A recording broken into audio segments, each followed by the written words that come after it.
ವಚನದಲ್ಲಿ ಈ ದಿನ ನಾವು ಧ್ಯಾನ ಮಾಡಿಕೊಳ್ಳೋಣ. 8ನೇ ಅಧ್ಯಾಯ 18ನೇ ವಚನ. ಯಾರಾದರೂ ಸಹಾಯ ಮಾಡ್ರಿ. ನಿಮ್ಮ ದೇವರಾದ ಯೆಹೋವನು ತಾನು ನಿಮ್ಮ ಪಿತೃಗಳಿಗೆ ಪ್ರಮಾಣ ಪೂರ್ವಕವಾಗಿಯೂ ಮಾಡಿದ ವಾಗ್ದಾನಕ್ಕೆ ಈಗ ನಿಮ್ಮ ಅನುಭವಕ್ಕೆ ಬಂತು. ಇದೆಯಾ ನಿಮ್ಮ ಬೈಬಲಲ್ಲಿ? ಧರ್ಮೋಪದೇಶ ಕಾಂಡ 8ನೇ ಅಧ್ಯಾಯ 18ನೇ ವಚನ. ದೇವರು ಎಷ್ಟೆಲ್ಲ ಆಶೀರ್ವಾದ ಮಾಡಿದ್ದಾರೆ ಪ್ರಿಯರೇ. ಇದನ್ನ ನಾವು ಏನಿಲ್ಲದವರಂತೆ ಅಲ್ಲ, ದೇವರು ನಮ್ಮನ್ನು ಆಶೀರ್ವಾದ ಮಾಡಿದ್ದಾನೆ. ಅನ್ನೋರು ಒಂದ್ಸಲ ಆಮೇಲೆ ಎಲ್ಲರ ಕೈಗಳಲ್ಲಿ ಎಲ್ಲ ರೀತಿಯಿಂದ ದೇವರ ಆಶೀರ್ವಾದ ಮಾಡಲು ಶಕ್ತನು ಪ್ರಿಯರೇ. ಏನಿಲ್ಲವರಲ್ಲ ನಾವು, ದೇವರು ನಮ್ಮನ್ನು ಆಶೀರ್ವಾದ ಮಾಡಿದ. ನೋಡ್ರಿ, ನಾವು ಸಂಪಾದನೆ ಮಾಡಲಿಕ್ಕೆ ಇನ್ನು ನಿಮಗೆ ವಯಸ್ಸಿದೆ, ಸಂಪಾದನೆ ಮಾಡ್ಬೋದು. ಇನ್ನು ನಮಗೆ ವಯಸ್ಸಿದೆ, ಸಂಪಾದನೆ ಮಾಡಲಿಕ್ಕೆ ಸಮಯ ಇದೆ, ಸಂಪಾದನೆ ಮಾಡ್ಬೋದು. ಅದು ನ್ಯಾಯವಾದ ರೀತಿಯಿಂದ ನ್ಯಾಯಬದ್ಧವಾಗಿಯೂ ದೇವರ ಚಿತ್ತದಂತೆ ನಾವು ಸಂಪಾದನೆ ಮಾಡಲಿಕ್ಕೆ ನಾವು ಮುಂದೆ ಹೊರಡುವುದಾದ್ರೆ ದೇವರು ನಮ್ಮ ಹಿಂದೆ ಬಂದು ನಾವೇನು ಕೆಲಸ ಮಾಡ್ಬೇಕು, ಏನು ಕೆಲಸ ಮಾಡಿದ್ರೆ ನಮಗೆ ಎಷ್ಟು ಬರ್ತದೆ, ನಮ್ಮ ಆದಾಯ ಎಷ್ಟು, ನಮ್ಮ ಆರೋಗ್ಯ ಎಷ್ಟು, ನಮ್ಮ ಕುಟುಂಬ ಸ್ಥಿತಿಗತಿಗಳೆಷ್ಟು, ನಮ್ಮ ಮಕ್ಕಳ ಸ್ಥಿತಿಗತಿಗಳೇನು, ಕುಟುಂಬ ವ್ಯವಸ್ಥೆ ಏನು, ಇದೆಲ್ಲ ಕೂಡ ದೇವರು ಸರಿ ಮಾಡಲಿಕ್ಕೆ ಶಕ್ತನಾಗಿದ್ದಾನೆ. ಆ ವಾಕ್ಯ ಹೇಳ್ತದೆ, ನೀವು ಇಷ್ಟೊಂದು ಭಾಗ್ಯವನ್ನು ಸಂಪಾದನೆ ಮಾಡಿಕೊಳ್ಳಲಿಕ್ಕೆ ಕಾರಣ ಯಾರು? ದೇವರು ನಮ್ಮನ್ನು ಪ್ರಶ್ನೆ ಮಾಡ್ತಾರೆ. ನಾನು ಹೇಳ್ತಾ ಇಲ್ಲ, ದೇವರ ವಾಕ್ಯ ಹೇಳ್ತದೆ. ನೋಡಿ, ಧರ್ಮೋಪದೇಶ ಕಾಂಡ 8ನೇ ಅಧ್ಯಾಯ 18ನೇ ವಚನ. ಆದುದರಿಂದ ನಿಮ್ಮ ದೇವರಾದ ಯೆಹೋವನೇ ತಾನು ನಿಮ್ಮ ಪಿತೃಗಳಿಗೆ ಪ್ರಮಾಣ ಪೂರ್ವಕವಾಗಿ ಮಾಡಿದ ವಾಗ್ದಾನವನ್ನು ಈಗ ನಿಮ್ಮ ಅನುಭವಕ್ಕೆ ಬಂದ ರೀತಿಯಲ್ಲಿ ನೆರವೇರಿಸುವವನಾಗಿ ನಿಮಗೆ ಇಷ್ಟು ಭಾಗ್ಯವನ್ನು ಸಂಪಾದಿಸುವುದಕ್ಕೆ ಸಾಮರ್ಥ್ಯವನ್ನು ಕೊಟ್ಟವನೆಂದು ಜ್ಞಾಪಕ ಮಾಡಿಕೊಳ್ಳಿರಿ. ಏನ್ ಜ್ಞಾಪಕ ಮಾಡಿಕೊಳ್ಬೇಕು?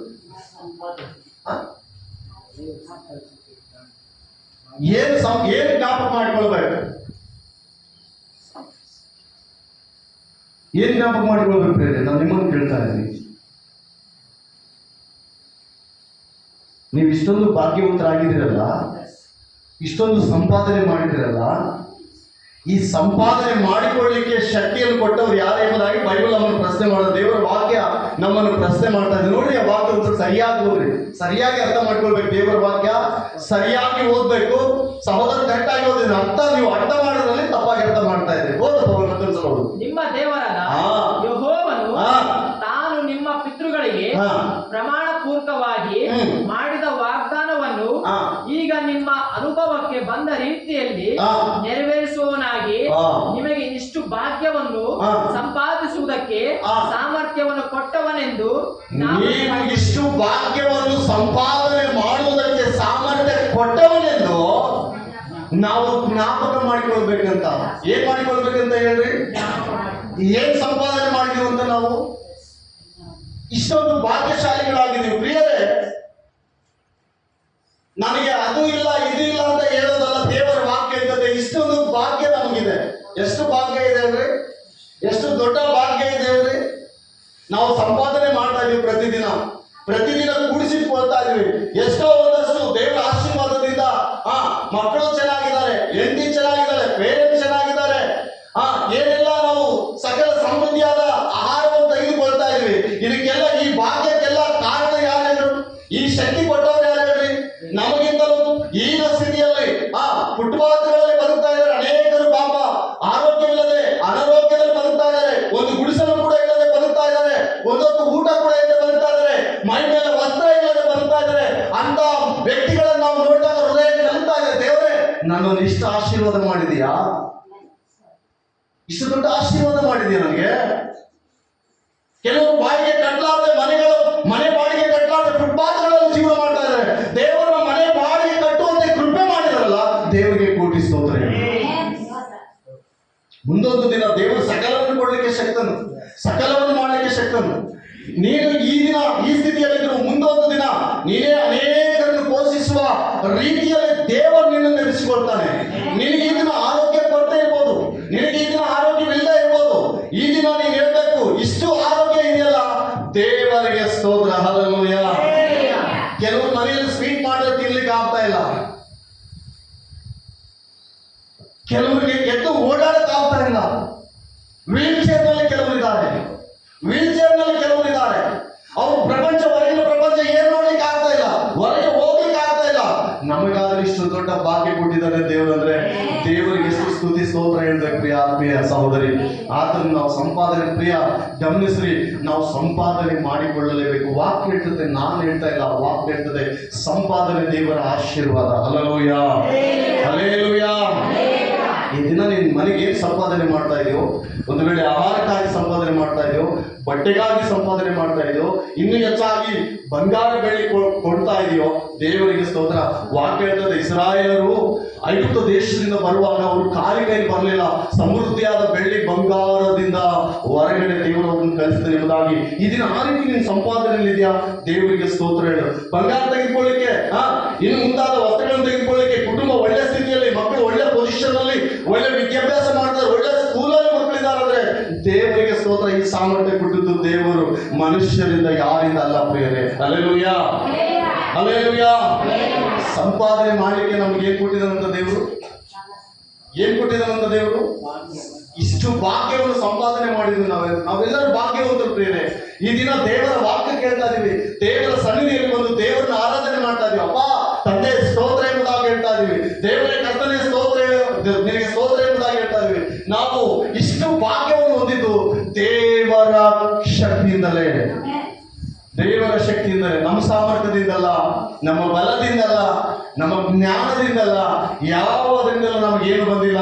ಇದೆಲ್ಲ ಕೂಡ ದೇವರ ಕೃಪೆ. ರೋಗ ಬಾಧೆಗಳಲ್ಲಿ ಬಳಲಿ ಬೆಂಡಾದ ನಮ್ಮನ್ನು, ಪಾಪ ಶಾಪಗಳಲ್ಲಿ ಬಳಲಿ ಬೆಂಡಾದ ನಮ್ಮನ್ನು, ಕ್ಷಾಮ ಅನೇಕ ವಿಧದಲ್ಲಿ ಕ್ರೋಧ ಮದ ಬಸ್ತರದಲ್ಲಿದ್ದ ನಮ್ಮನ್ನು ದೇವರು ಇಷ್ಟು ಭಾಗ್ಯವಂತರನ್ನಾಗಿ ಮಾಡಿದರಂದ್ರೆ ಆ ಭಾಗ್ಯಕ್ಕೆ ಕಾರಣ ಎಂಬುತ್ತಾ ದೇವಾದಿ ದೇವರು. ಆತನಿಗೆ ಎಷ್ಟು ಸ್ತೋತ್ರ ಸ್ತುತಿ ಸ್ತೋತ್ರ ಹೇಳಿದ್ರು ಸಾಲದು. ಸಂಪಾದನೆ ಮಾಡಿದ್ದು ಯಾವುದರಿಂದ ಪ್ರೇರೆ? ಯಾವುದರಿಂದ ಸಂಪಾದನೆ ಮಾಡ್ತಾ ಇದೀವಿ ನಾವು? ಯಾರು ನಮಗೆ ಈ ಸಂಪಾದನೆ ಮಾಡಲಿಕ್ಕೆ ಸಾಮರ್ಥ್ಯ ಕೊಟ್ಟಿದ್ದು? ನಿಮ್ಮನ್ನು ನಾನು ಸಂಪಾದನೆ ಮಾಡಿಕೊಂಡಿದ್ದೇನೆ ಅಂದ್ರೆ ಪ್ರಿಯರೇ, ದೇವರ ಭಾಗ್ಯ. ನೀವು ನಿಮ್ಮ ಕುಟುಂಬವನ್ನು ಸಂಪಾದನೆ ಮಾಡ್ತಾ ಇದ್ರೆ ಅಂದ್ರೆ ದೇವರ ಭಾಗ್ಯ. ನೀವು ಕ್ರಿಸ್ತನನ್ನು ಸಂಪಾದನೆ ಮಾಡಿಕೊಂಡಿದ್ರಿ, ಕ್ರಿಸ್ತನು ರಕ್ಷಕನಾಗಿ ಅಂಗೀಕರಿಸಿದ್ರೆ ಇದು ಕೇವಲ ದೇವರ ಭಾಗ್ಯ, ದೇವರ ಭಾಗ್ಯ. ಇದ್ರಲ್ಲಿ ನಾವು ಸಂತೋಷಿಸ್ಬೇಕು. ದೇವ ನೀನು ಸಿಕ್ಕಿದ್ದಕ್ಕಾಗಿ ಸ್ತೋತ್ರ. ದೇವ ನನಗೆ ಮಕ್ಕಳು ಕೊಟ್ಟಿದ್ದಕ್ಕಾಗಿ ಸ್ತೋತ್ರ. ಮಕ್ಕಳಿದ್ದವರು ಅನೇಕರಿದ್ದಾರೆ, ಮಕ್ಕಳಿದ್ದವರು ಅನೇಕರಿದ್ದಾರೆ. ಹಲ್ಲೆಲೂಯಾ. ನಿಮ್ಗೆ ಗೊತ್ತಾ, ಮಕ್ಕಳಿದ್ದವರು ಅನೇಕರಿದ್ದಾರೆ. ಅವರು ಅನೇಕ ಅನೇಕ ವಿಷಯ, ಅನೇಕ ಕಡೆಗೆ ಹೋಗ್ತಾ ಇದ್ದಾರೆ. ದೇವರೇ ನನಗೊಂದು ಮಗು ಕೊಡು, ನನಗೊಂದು ಮಗನ್ ಕೊಟ್ಟು ನಾನು ಅದು ಮಾಡ್ತೀನಿ, ಇದು ಮಾಡ್ತೀನಿ ಅಂದೇಳಿ ಅದೇ ಹೇಳ್ತಾ ಇದ್ದಾರಲ್ಲ ಬೈಬಲ್ ಅಲ್ಲಿ. ದೇವ ನೀನೊಂದು ಮಗುವನ್ನು ಕೊಡುವುದಾದ್ರೆ ಸಾಯು ಇರುವವರೆಗೂ ನನ್ನ ಮಗನಂತ ಹೇಳಲ್ಲ, ನಿನ್ನ ಸೇವೆಯಲ್ಲಿ ನಾನು ಸಮರ್ಪಣೆ ಮಾಡ್ತೇನೆ. ದೇವರನ್ನು ಕೇಳೋವರೆಗೂ ಆಕೆ ಕೊಡ್ಲಿಲ್ಲ ದೇವರು, ನಾವು ಕೇಳಿಲ್ಲ, ದೇವರು ನಮ್ಗೆ ಕೊಟ್ಟಿದ್ದಾನೆ. ದೇವರಿಗೆ ಸ್ತೋತ್ರ ಅಲ್ವಾ? ಹಲ್ಲೆಲೂಯಾ. ಒಳ್ಳೆ ಆರೋಗ್ಯ ಕೊಡಪ್ಪ ಅಂತ ಯಾವತ್ತಾದ್ರೂ ಪ್ರಾರ್ಥನೆ ಮಾಡಿದ್ದೀರಾ? ಆದ್ರೂ ಒಳ್ಳೆ ಆರೋಗ್ಯ ಇದೆ. ಸಮಾಧಾನ ಕೊಡಪ್ಪ ಕುಟುಂಬದಲ್ಲಿ, ಸಮಾಧಾನ ಇದೆ ಕುಟುಂಬದಲ್ಲಿ. ನಿನಗಿರುವ ದೈವಿಕ ಸಮಾಧಾನ, ದೈವಿಕ ಕೃಪೆ, ದೈವಿಕ ಪ್ರೀತಿ ನಿನ್ನಲ್ಲಿರುವುದರಿಂದ ನೀನು ಹೆಂಗಿದೆ ಗೊತ್ತಾ? ನಿನ್ ಜೀವಿತ ಹೆಂಗಿದೆ ಗೊತ್ತಾ? ಸಂತೋಷವಾಗಿ ಸಾಗ್ತಾ ಇದೆ. ಕಷ್ಟ ಬರ್ತಾ ಇದೆ, ನಷ್ಟ ಬರ್ತಾ ಇದೆ, ಎಲ್ಲ ಬಿರುಗಾಳಿ ನಿನ್ ಮೇಲೆ ಬೀಸ್ತಾ ಇದೆ, ಅದು ಯಾವುದು ನಿನಗೆ ತಗುಲ್ತಾ ಇಲ್ಲ. ಕಾರಣ ಏನು ಗೊತ್ತಾ? ದೇವರ ಶಕ್ತಿ ನಿನ್ನಲ್ಲಿದೆ. ವಾಕ್ಯ ಹೇಳ್ತಾರೆ, ಇದನ್ನು ಸಂಪಾದನೆ ಮಾಡಿಕೊಳ್ಳಿಕ್ಕೆ ನಾನು ಶಕ್ತಿ ಕೊಟ್ಟಿದ್ದೀನಿ. ಪ್ರಿಯರೇ, ನೀವು ಸಂಪಾದನೆ ಮಾಡುವುದು, ನೀನು ಯಾವುದಕ್ಕಾಗಿ ಸಂಪಾದನೆ ಮಾಡ್ತಾ ಇದ್ದೀರಿ? ನಿನ್ನ ಸಂಪಾದನೆ ದೇವರಿಗೆ ಕೂಡ ಇಷ್ಟವಾಗಿರ್ಬೇಕು. ನೀನು ಸಂಪಾದನೆಯಲ್ಲಿ ದೇವರಿಗೆ ಸಮರ್ಪಿತವಾದ ಸಂಪಾದನೆ. ನಾನು ಎಲ್ಲ ಕೊಟ್ಟಿದ್ದೇವಾ, ಈಗ ನಾನೇನು ಸಂಪಾದನೆ ಮಾಡ್ಬೇಕು? ದೇವರು ಹೇಳ್ತಾನೆ, ಆತ್ಮಗಳನ್ನು ಸಂಪಾದನೆ ಮಾಡಿ ಸಭೆಗೆ, ಆತ್ಮಗಳನ್ನು ಸಂಪಾದನೆ ಮಾಡು. ನೀನು ದುಡ್ಕೋ, ನಿನ್ನ ಹೊಟ್ಟೆ ತುಂಬಿಸ್ಕೋ, ನಿನ್ನ ಕುಟುಂಬವನ್ನು ಪೋಷಿಸು, ನೀನು ಸರಿಯಾಗಿರು, ಸರಿಯಾದ ರೀತಿಯಲ್ಲಿ ನಡಿ, ಕುಟುಂಬವನ್ನು ಸರಿಯಾಗಿ ನಡೆಸು. ಕುಟುಂಬ ತಪ್ಪದಾರಿ ಇರಬಾರ್ದು, ಕುಟುಂಬ ಕ್ಷೇಮವಾಗಿರಲಿ, ಕುಟುಂಬಕ್ಕೆ ಕೊರತೆ ಇರಬಾರ್ದು, ಕುಟುಂಬದಲ್ಲಿ ಎಲ್ಲ ವ್ಯವಸ್ಥೆಯನ್ನು ಸರಿಪಡಿಸು. ಹಾಗೆ ಸಭೆಯು ಕೂಡ ಆತ್ಮಗಳನ್ನು ಸಂಪಾದನೆ ಮಾಡು. ದೇವರ ವಾಕ್ಯ ಹೇಳ್ತಾ ಇದ್ದಾರೆ, ಇಷ್ಟು ಭಾಗ್ಯವನ್ನು ಸಂಪಾದನೆ ಮಾಡಿಕೊಂಡಿದ್ದೀವಿ ಅಂತ. ಇದರ ಪ್ರೇರೆ ಇಷ್ಟು ಭಾಗ್ಯವಂತರು ನಾವೆಲ್ಲರೂ. ಇದೇ ಧರ್ಮೋಪದೇಶ ಕಾಂಡದಲ್ಲಿ, ಅರಣ್ಯ ಕಾಂಡದಲ್ಲಿ 6ನೇ ಅಧ್ಯಾಯದಲ್ಲಿ ದೇವರು ವಾಕ್ಯ ಹೇಳ್ತದೆ, ಇಸ್ರಾಯೇಲ್ ನೀವೆಷ್ಟು ಭಾಗ್ಯವಂತರು, ನೀವೆಷ್ಟು ಭಾಗ್ಯವಂತರು, ನೀವೆಷ್ಟು ಭಾಗ್ಯವಂತರು, ನಿನ್ನಷ್ಟು ಭಾಗ್ಯವಂತರು ಯಾರು ಇಲ್ಲಮ್ಮ. ನೀನು ಅನ್ಕೊಳ್ತಾ ಇದ್ದೀವಿ ದೇವಾ ಅಂತ. ದೇವರು ಎಲ್ಲವುದನ್ನು ಕೊಡ್ತಾನೆ. ದೇವರು ಯಾವುದನ್ನು ಮಾಡಲಿಕ್ಕೆ ಸಾಧ್ಯ ಇಲ್ಲ. 12 ವರ್ಷದಿಂದ ರಕ್ತ ಹರಿತಾ ಇದೆ ಒಬ್ಬ ತಾಯಿಗೆ, ಆ ಸ್ತ್ರೀಗೆ. ದೇವರು ಆಕೆ ದಾಟಿ ಹೋದನ, ಬಿಟ್ಟೋದ್ನ. 18 ವರ್ಷದಿಂದ ನಡು ಬಂದಿದೆ, ಯಾವ ವೈದ್ಯರ ಹತ್ರ ಹೋದ್ರು ನಡು ಸರಿಯಾಗಲಿಲ್ಲ. ದೇವರು ಯೇಸು ಕ್ರಿಸ್ತನು ಆ ತಾಯಿಯನ್ನು ಬಿಟ್ಟು ಮುಂದಕ್ಕೆ ಹೋದ. ಹುಟ್ಟು ದಾರಿ ಮಕ್ಕಳಲ್ಲಿ ಭಿಕ್ಷೆ ಬೇಡ್ತಾ ಇದ್ದ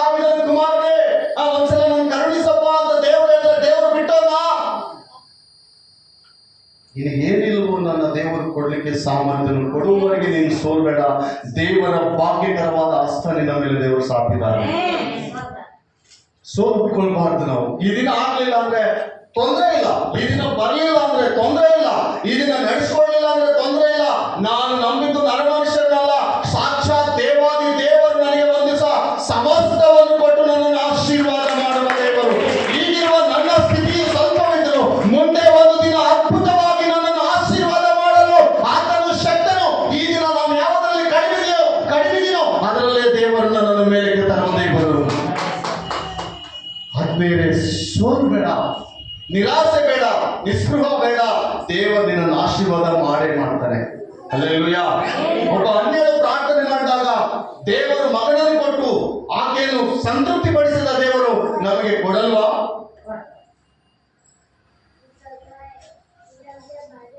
ಪ್ರಿಯರೇ? ರೂತಳು ಒಂದು ಹೊತ್ತಿನ ಊಟಕ್ಕಿಂತ ಸಂದರ್ಭದಲ್ಲಿಯೂ ದೇವರು ಪ್ರಾರ್ಥನೆ ಮಾಡ್ತಾರೆ, ದೇವರೇ ನಮಗೆ ಬೇಕಾದ್ರೆ ಹೋಗು, ಗೆಹಜನ ಹೊತ್ತಲ್ಲಿ ಹೋಗು. ದೇವರು ನನಗೆ ಹೇಳಿದ್ದಾನೆ, ಅವನೊಂದಲ್ಲಿ ಸಕಲ ಸಮೃದ್ಧಿಯಾದ ಬೆಳೆ ಇದೆ, ಅವನೊಂದಲ್ಲಿ ಹೋಗು, ಅವನಿಗೆ ಸಹಾಯ ಮಾಡ್ತಾನ.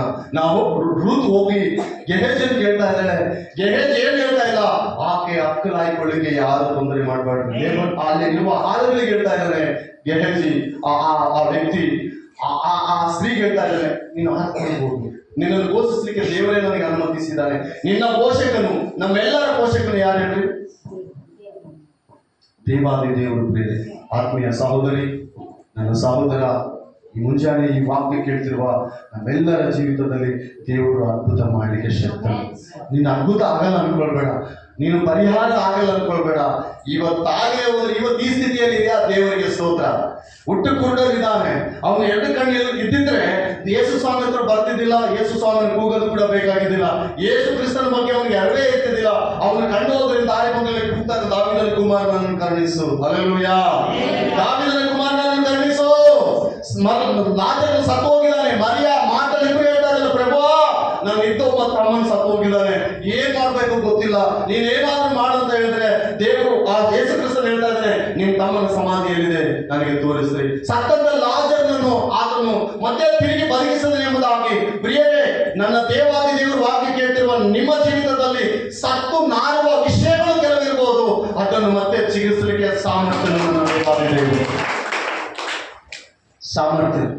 ಅಸಾಧ್ಯವಾಯ್ತು ಅನ್ಬೇಡ, ಏನು ಆಗಲ್ಲ ಅಂತ ಹೇಳ್ಬೇಡ. ಒಳ್ಳೆ ಭಾಗ್ಯಕರವಾದ ಆಶೀರ್ವಾದ ನನ್ನ ದೇವರು ನಿನಗೆ ಕೊಟ್ಟಿದ್ದಾನೆ. ನೀನು ಬರಬೇಕಾದ ಸ್ಥಳ ಇದೆ, ನೀನು ಬರಬೇಕು. ಪ್ರಿಯರೇ, ನಿನ್ನ ನಿರೀಕ್ಷೆ ಇರ್ಬೇಕು. ನಿನಗೆ ದೇವರು ನನ್ನ ಆಶೀರ್ವಾದ ಮಾಡ್ತಾನೆ, ಒಂದ್ ದಿವಸ ದೇವರು ನನ್ನ ಆಶೀರ್ವಾದ ಮಾಡ್ತಾನೆ.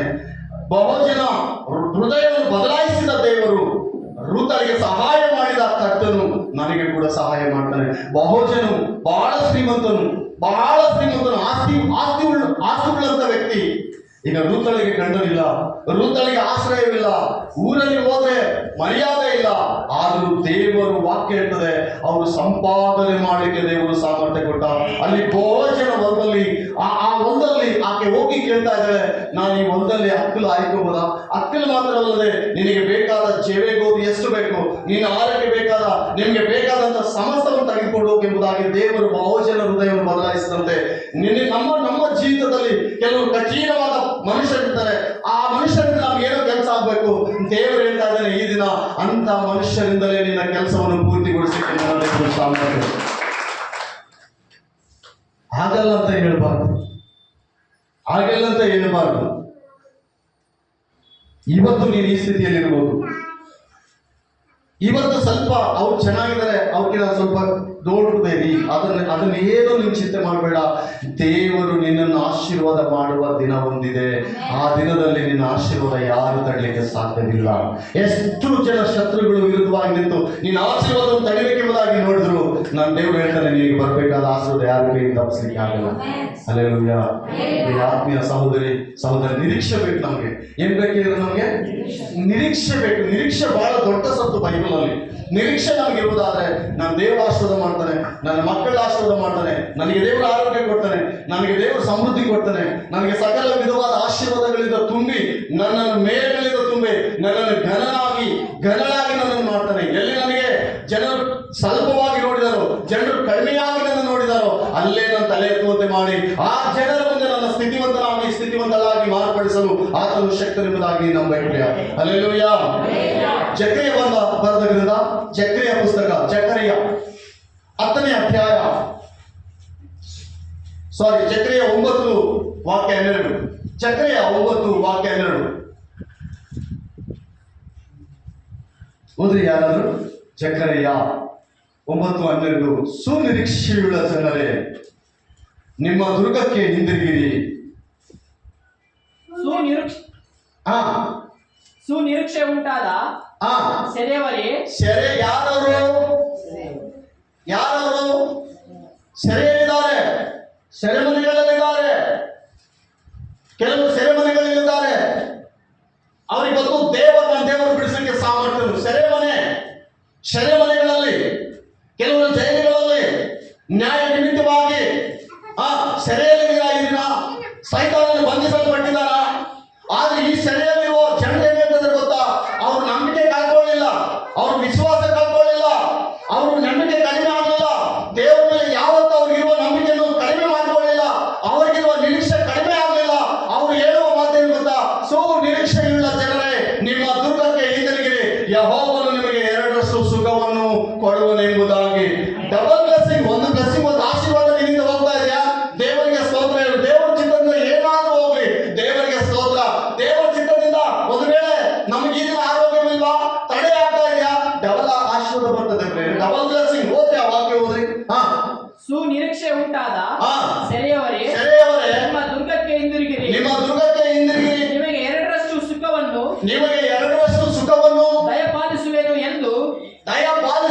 ಎಂದು ಈಗಲೂ ಪ್ರಕಟಿಸುತ್ತೇನೆ. ದೇವರ ವಾಕ್ಯ ಈಗಿನ ನಿಮಗೆ ಪ್ರಕಟಣೆ ಮಾಡ್ತಾ ಇದ್ದಾರೆ, ನನಗೆ ಪ್ರಕಟಣೆ ಮಾಡ್ತಾ. ನಾವೆಲ್ಲರೂ ಅಪ್ಲೈ ಮಾಡಿಕೊಳ್ಳೋಣ. ದೇವರ ವಾಕ್ಯ ಇರ್ತದೆ. ಈಗ ಡಬಲ್ ಸುಖ ಬರಲಿಕ್ಕೆ ದೇವರು ಅನುಮತಿಸ್ತಾ ಇದ್ದಾನೆ. ಡಬಲ್. ಇಲ್ಲಿವರೆಗೂ ನೀನು ಸಿಂಗಲ್, ಇಲ್ಲಿವರೆಗೂ ನೀನು ಸುಖ ಸ್ವಲ್ಪವೇ, ಇಲ್ಲಿವರೆಗೂ ನೀನು ಆರೋಗ್ಯ ಸ್ವಲ್ಪವೇ. ದೇವರ ವಾಕ್ಯ ಇರ್ತದೆ, ಈ ದಿನ 2ರಷ್ಟು ಸುಖವನ್ನು ದಯಪಾಲಿಸಲಿಕ್ಕೆ ಶಕ್ತನಾದ ದೇವರು. ಸೆರೆಯವರೇ, ಸೆರೆಯಲ್ಲಿದೆಯಾ? ನಿನಗೆ ಬಿಡುಗಡೆ ಇಲ್ವಾ? ಮನೆಯಲ್ಲಿ ಕಿರಿಕಿರಿ, ಹೋಗುವ ಬರುವ ಮಾರ್ಗದಲ್ಲಿ ಕಿರಿಕಿರಿ, ವ್ಯಾಪಾರದಲ್ಲಿ ಕಿರಿಕಿರಿ, ನೀನು ಮಾಡುವ ಕೆಲಸ ಕಾರ್ಯಗಳಲ್ಲಿ ಕಿರಿಕಿರಿ, ಕುಟುಂಬದಲ್ಲಿ ಕಿರಿಕಿರಿ, ಏನೋ ಒಂದು ಅಡ್ಡಿ ಆತಂಕಗಳು ನಿನ್ನನ್ನು ಈ ರೀತಿ ಪೀಡಿಸಿ ಬಾಧಿಸ್ತಾ ಇಲ್ವಾ? ಡೋಂಟ್ ವರಿ, ಏನು ಚಿಂತೆ ಮಾಡಬೇಡ. ದೇವರಿಗೆ ಸಮರ್ಪಣೆ ಮಾಡು, ಪ್ರಾರ್ಥನೆಯೊಂದಿಗೆ ಕಾದಿರು, ಸಭೆಗೆ ಬರ್ತಾ ಇರು, ಪ್ರಾರ್ಥಿಸು. ದೇವರ ವಾಕ್ಯ ಇರ್ತದೆ, ಅವರ ಮುಂದೆ ನಿನ್ನನ್ನು ದೇವರು ಘನಪಡಿಸಿ 2ರಷ್ಟು ಸುಖವನ್ನು ಅನುಭವಿಸಲಿಕ್ಕೆ ಶಕ್ತನಾಗಿದ್ದಾನೆ. 2ರಷ್ಟು ಸುಖ, ಡಬಲ್. ಹಲ್ಲೆಲೂಯಾ. ನಿನ್ನ ಕ್ಷೇಮ ಹೆಂಗಿರ್ತದಂದ್ರೆ, ಈಗ ನಿನ್ನನ್ನು ರಕ್ಷಿಸುವ ದೇವರು ಹೇಳ್ತಾ ಇದ್ದಾನೆ, ಈಗ ಒಂದು ಪಟ್ಟು ನಿನ್ನನ್ನು ರಕ್ಷಿಸಿ ಕಾಪಾಡುವುದಾದ್ರೆ, ಒಂದು ಪಟ್ಟು ನಿನಗೆ ಸುಖ ಸಮಾಧಾನ ಇರುವುದಾದ್ರೆ, ಒಂದು ಪಟ್ಟು ನಿನಗೆ ಶಾಂತಿ ಸಮಾಧಾನ ಇರುವುದಾದ್ರೆ, ಒಂದು ಪಟ್ಟು ನಿನಗಿರುವಂತ ಸಂಪತ್ತು ಒಂದು ಪಟ್ಟು ಇರುವುದಾದ್ರೆ, ದೇವರು ಹೇಳ್ತಾ ಇದ್ದಾನೆ, ನಾನು ಡಬಲ್ ಮಾಡ್ತಾ ಇದ್ದೇನೆ 2ರಷ್ಟು ಸುಖವನ್ನು. 2ರಷ್ಟು ಸುಖ. ಸೆರೆಯಲ್ಲಿದ್ದಂತ ನಮ್ಮ ಪರಿಸ್ಥಿತಿಯಲ್ಲಿ ನಾವೇನ್ ಮಾಡ್ಬೇಕು ಅಂತ ಪ್ರೇರಣೆ. ಅವ್ರು ಸೆರೆಯಲ್ಲೇ ಇದ್ದಾರೆ. ಅಪೊಸ್ತಲ ಪೌಲಸಿಗರು ಸೆರೆಮನೆಯಲ್ಲೇ ಇದ್ದಾರೆ, ಸೆರೆಯಲ್ಲಿದ್ದಾರೆ. ದೇವರೇ ಯಾಕೆ ನಮ್ಮನ್ನು ಸೆರೆಯಲ್ಲಿ ಹಾಕಿದ್ರು ಅಂತ ಕೇಳಿಲ್ಲ. ಅವರಿಗೆ ಗೊತ್ತು, ದೇವರ ನಾಮ ಇಲ್ಲಿ ಮಹಿಮೆ ಹೋಗುವುದಕ್ಕಾಗಿ. ಇಲ್ಲಿ ನಾವು ಸೆರೆಗೆ ಬಂದಿದ್ದು ದೇವರ ನಾಮ ಮಹಿಮೆ ಪಡಿಸೋದಕ್ಕಾಗಿ ಇಲ್ಲಿಗೆ ದೇವರು ತಂದಿದ್ದಾನೆ. ಇಲ್ಲಿಂದ ಒಂದು ದೊಡ್ಡ ಬಿಡುಗಡೆ ಇದೆ, ಆತನ ನಾಮ ಮಹಿಮೆ ಆಗುವುದಕ್ಕಾಗಿ. ಅವರು ಸೆರೆಯಲ್ಲಿದ್ದಾರೆ, ಸ್ತುತಿ ಗೀತೆಗಳನ್ನು ಆಡ್ತಾ ಇದ್ದಾರೆ. ಅವರು ಸೆರೆಮನೆಯಲ್ಲಿದ್ದಾರೆ, ಅರ್ಧರಾತ್ರಿಯಲ್ಲಿ ಎದ್ದು ಸ್ತುತಿ ಮಾಡ್ತಾ ಇದ್ದಾರೆ. ನಾವು ಕೇಳ್ತಾ ಇದ್ದೇನೆ ಯಥಾರ್ಥವಾಗಿ. ಈ ದಿನ ಎಲ್ಲರೂ ಪ್ರಾರ್ಥನೆ ಮಾಡಿದ್ದಾರೆ ಪ್ರೇರೆ. ಹಲ್ಲೆಲೂಯಾ. ಎಷ್ಟು ಜನ ಪ್ರಾರ್ಥನೆ ಮಾಡಿದ್ರೆ ಹೇಗಿರುತ್ತೆ ನೋಡ, ಸುಳ್ಳು ಹೇಳ್ಬಾರ್ದು. ಪ್ರಾರ್ಥನೆ ವಿಷಯದಲ್ಲಿ ಬಹಳ ಎಷ್ಟು ಜನ ಪ್ರಾರ್ಥನೆ ಮಾಡಿ? ಇಷ್ಟೇ ಜನ. ಪ್ರಾರ್ಥನೆ ಇಲ್ಲದ್ರೆ ಆ ದಿನ ನೀನು ಊಟ ಕೂಡ ಮಾಡಬಾರದು.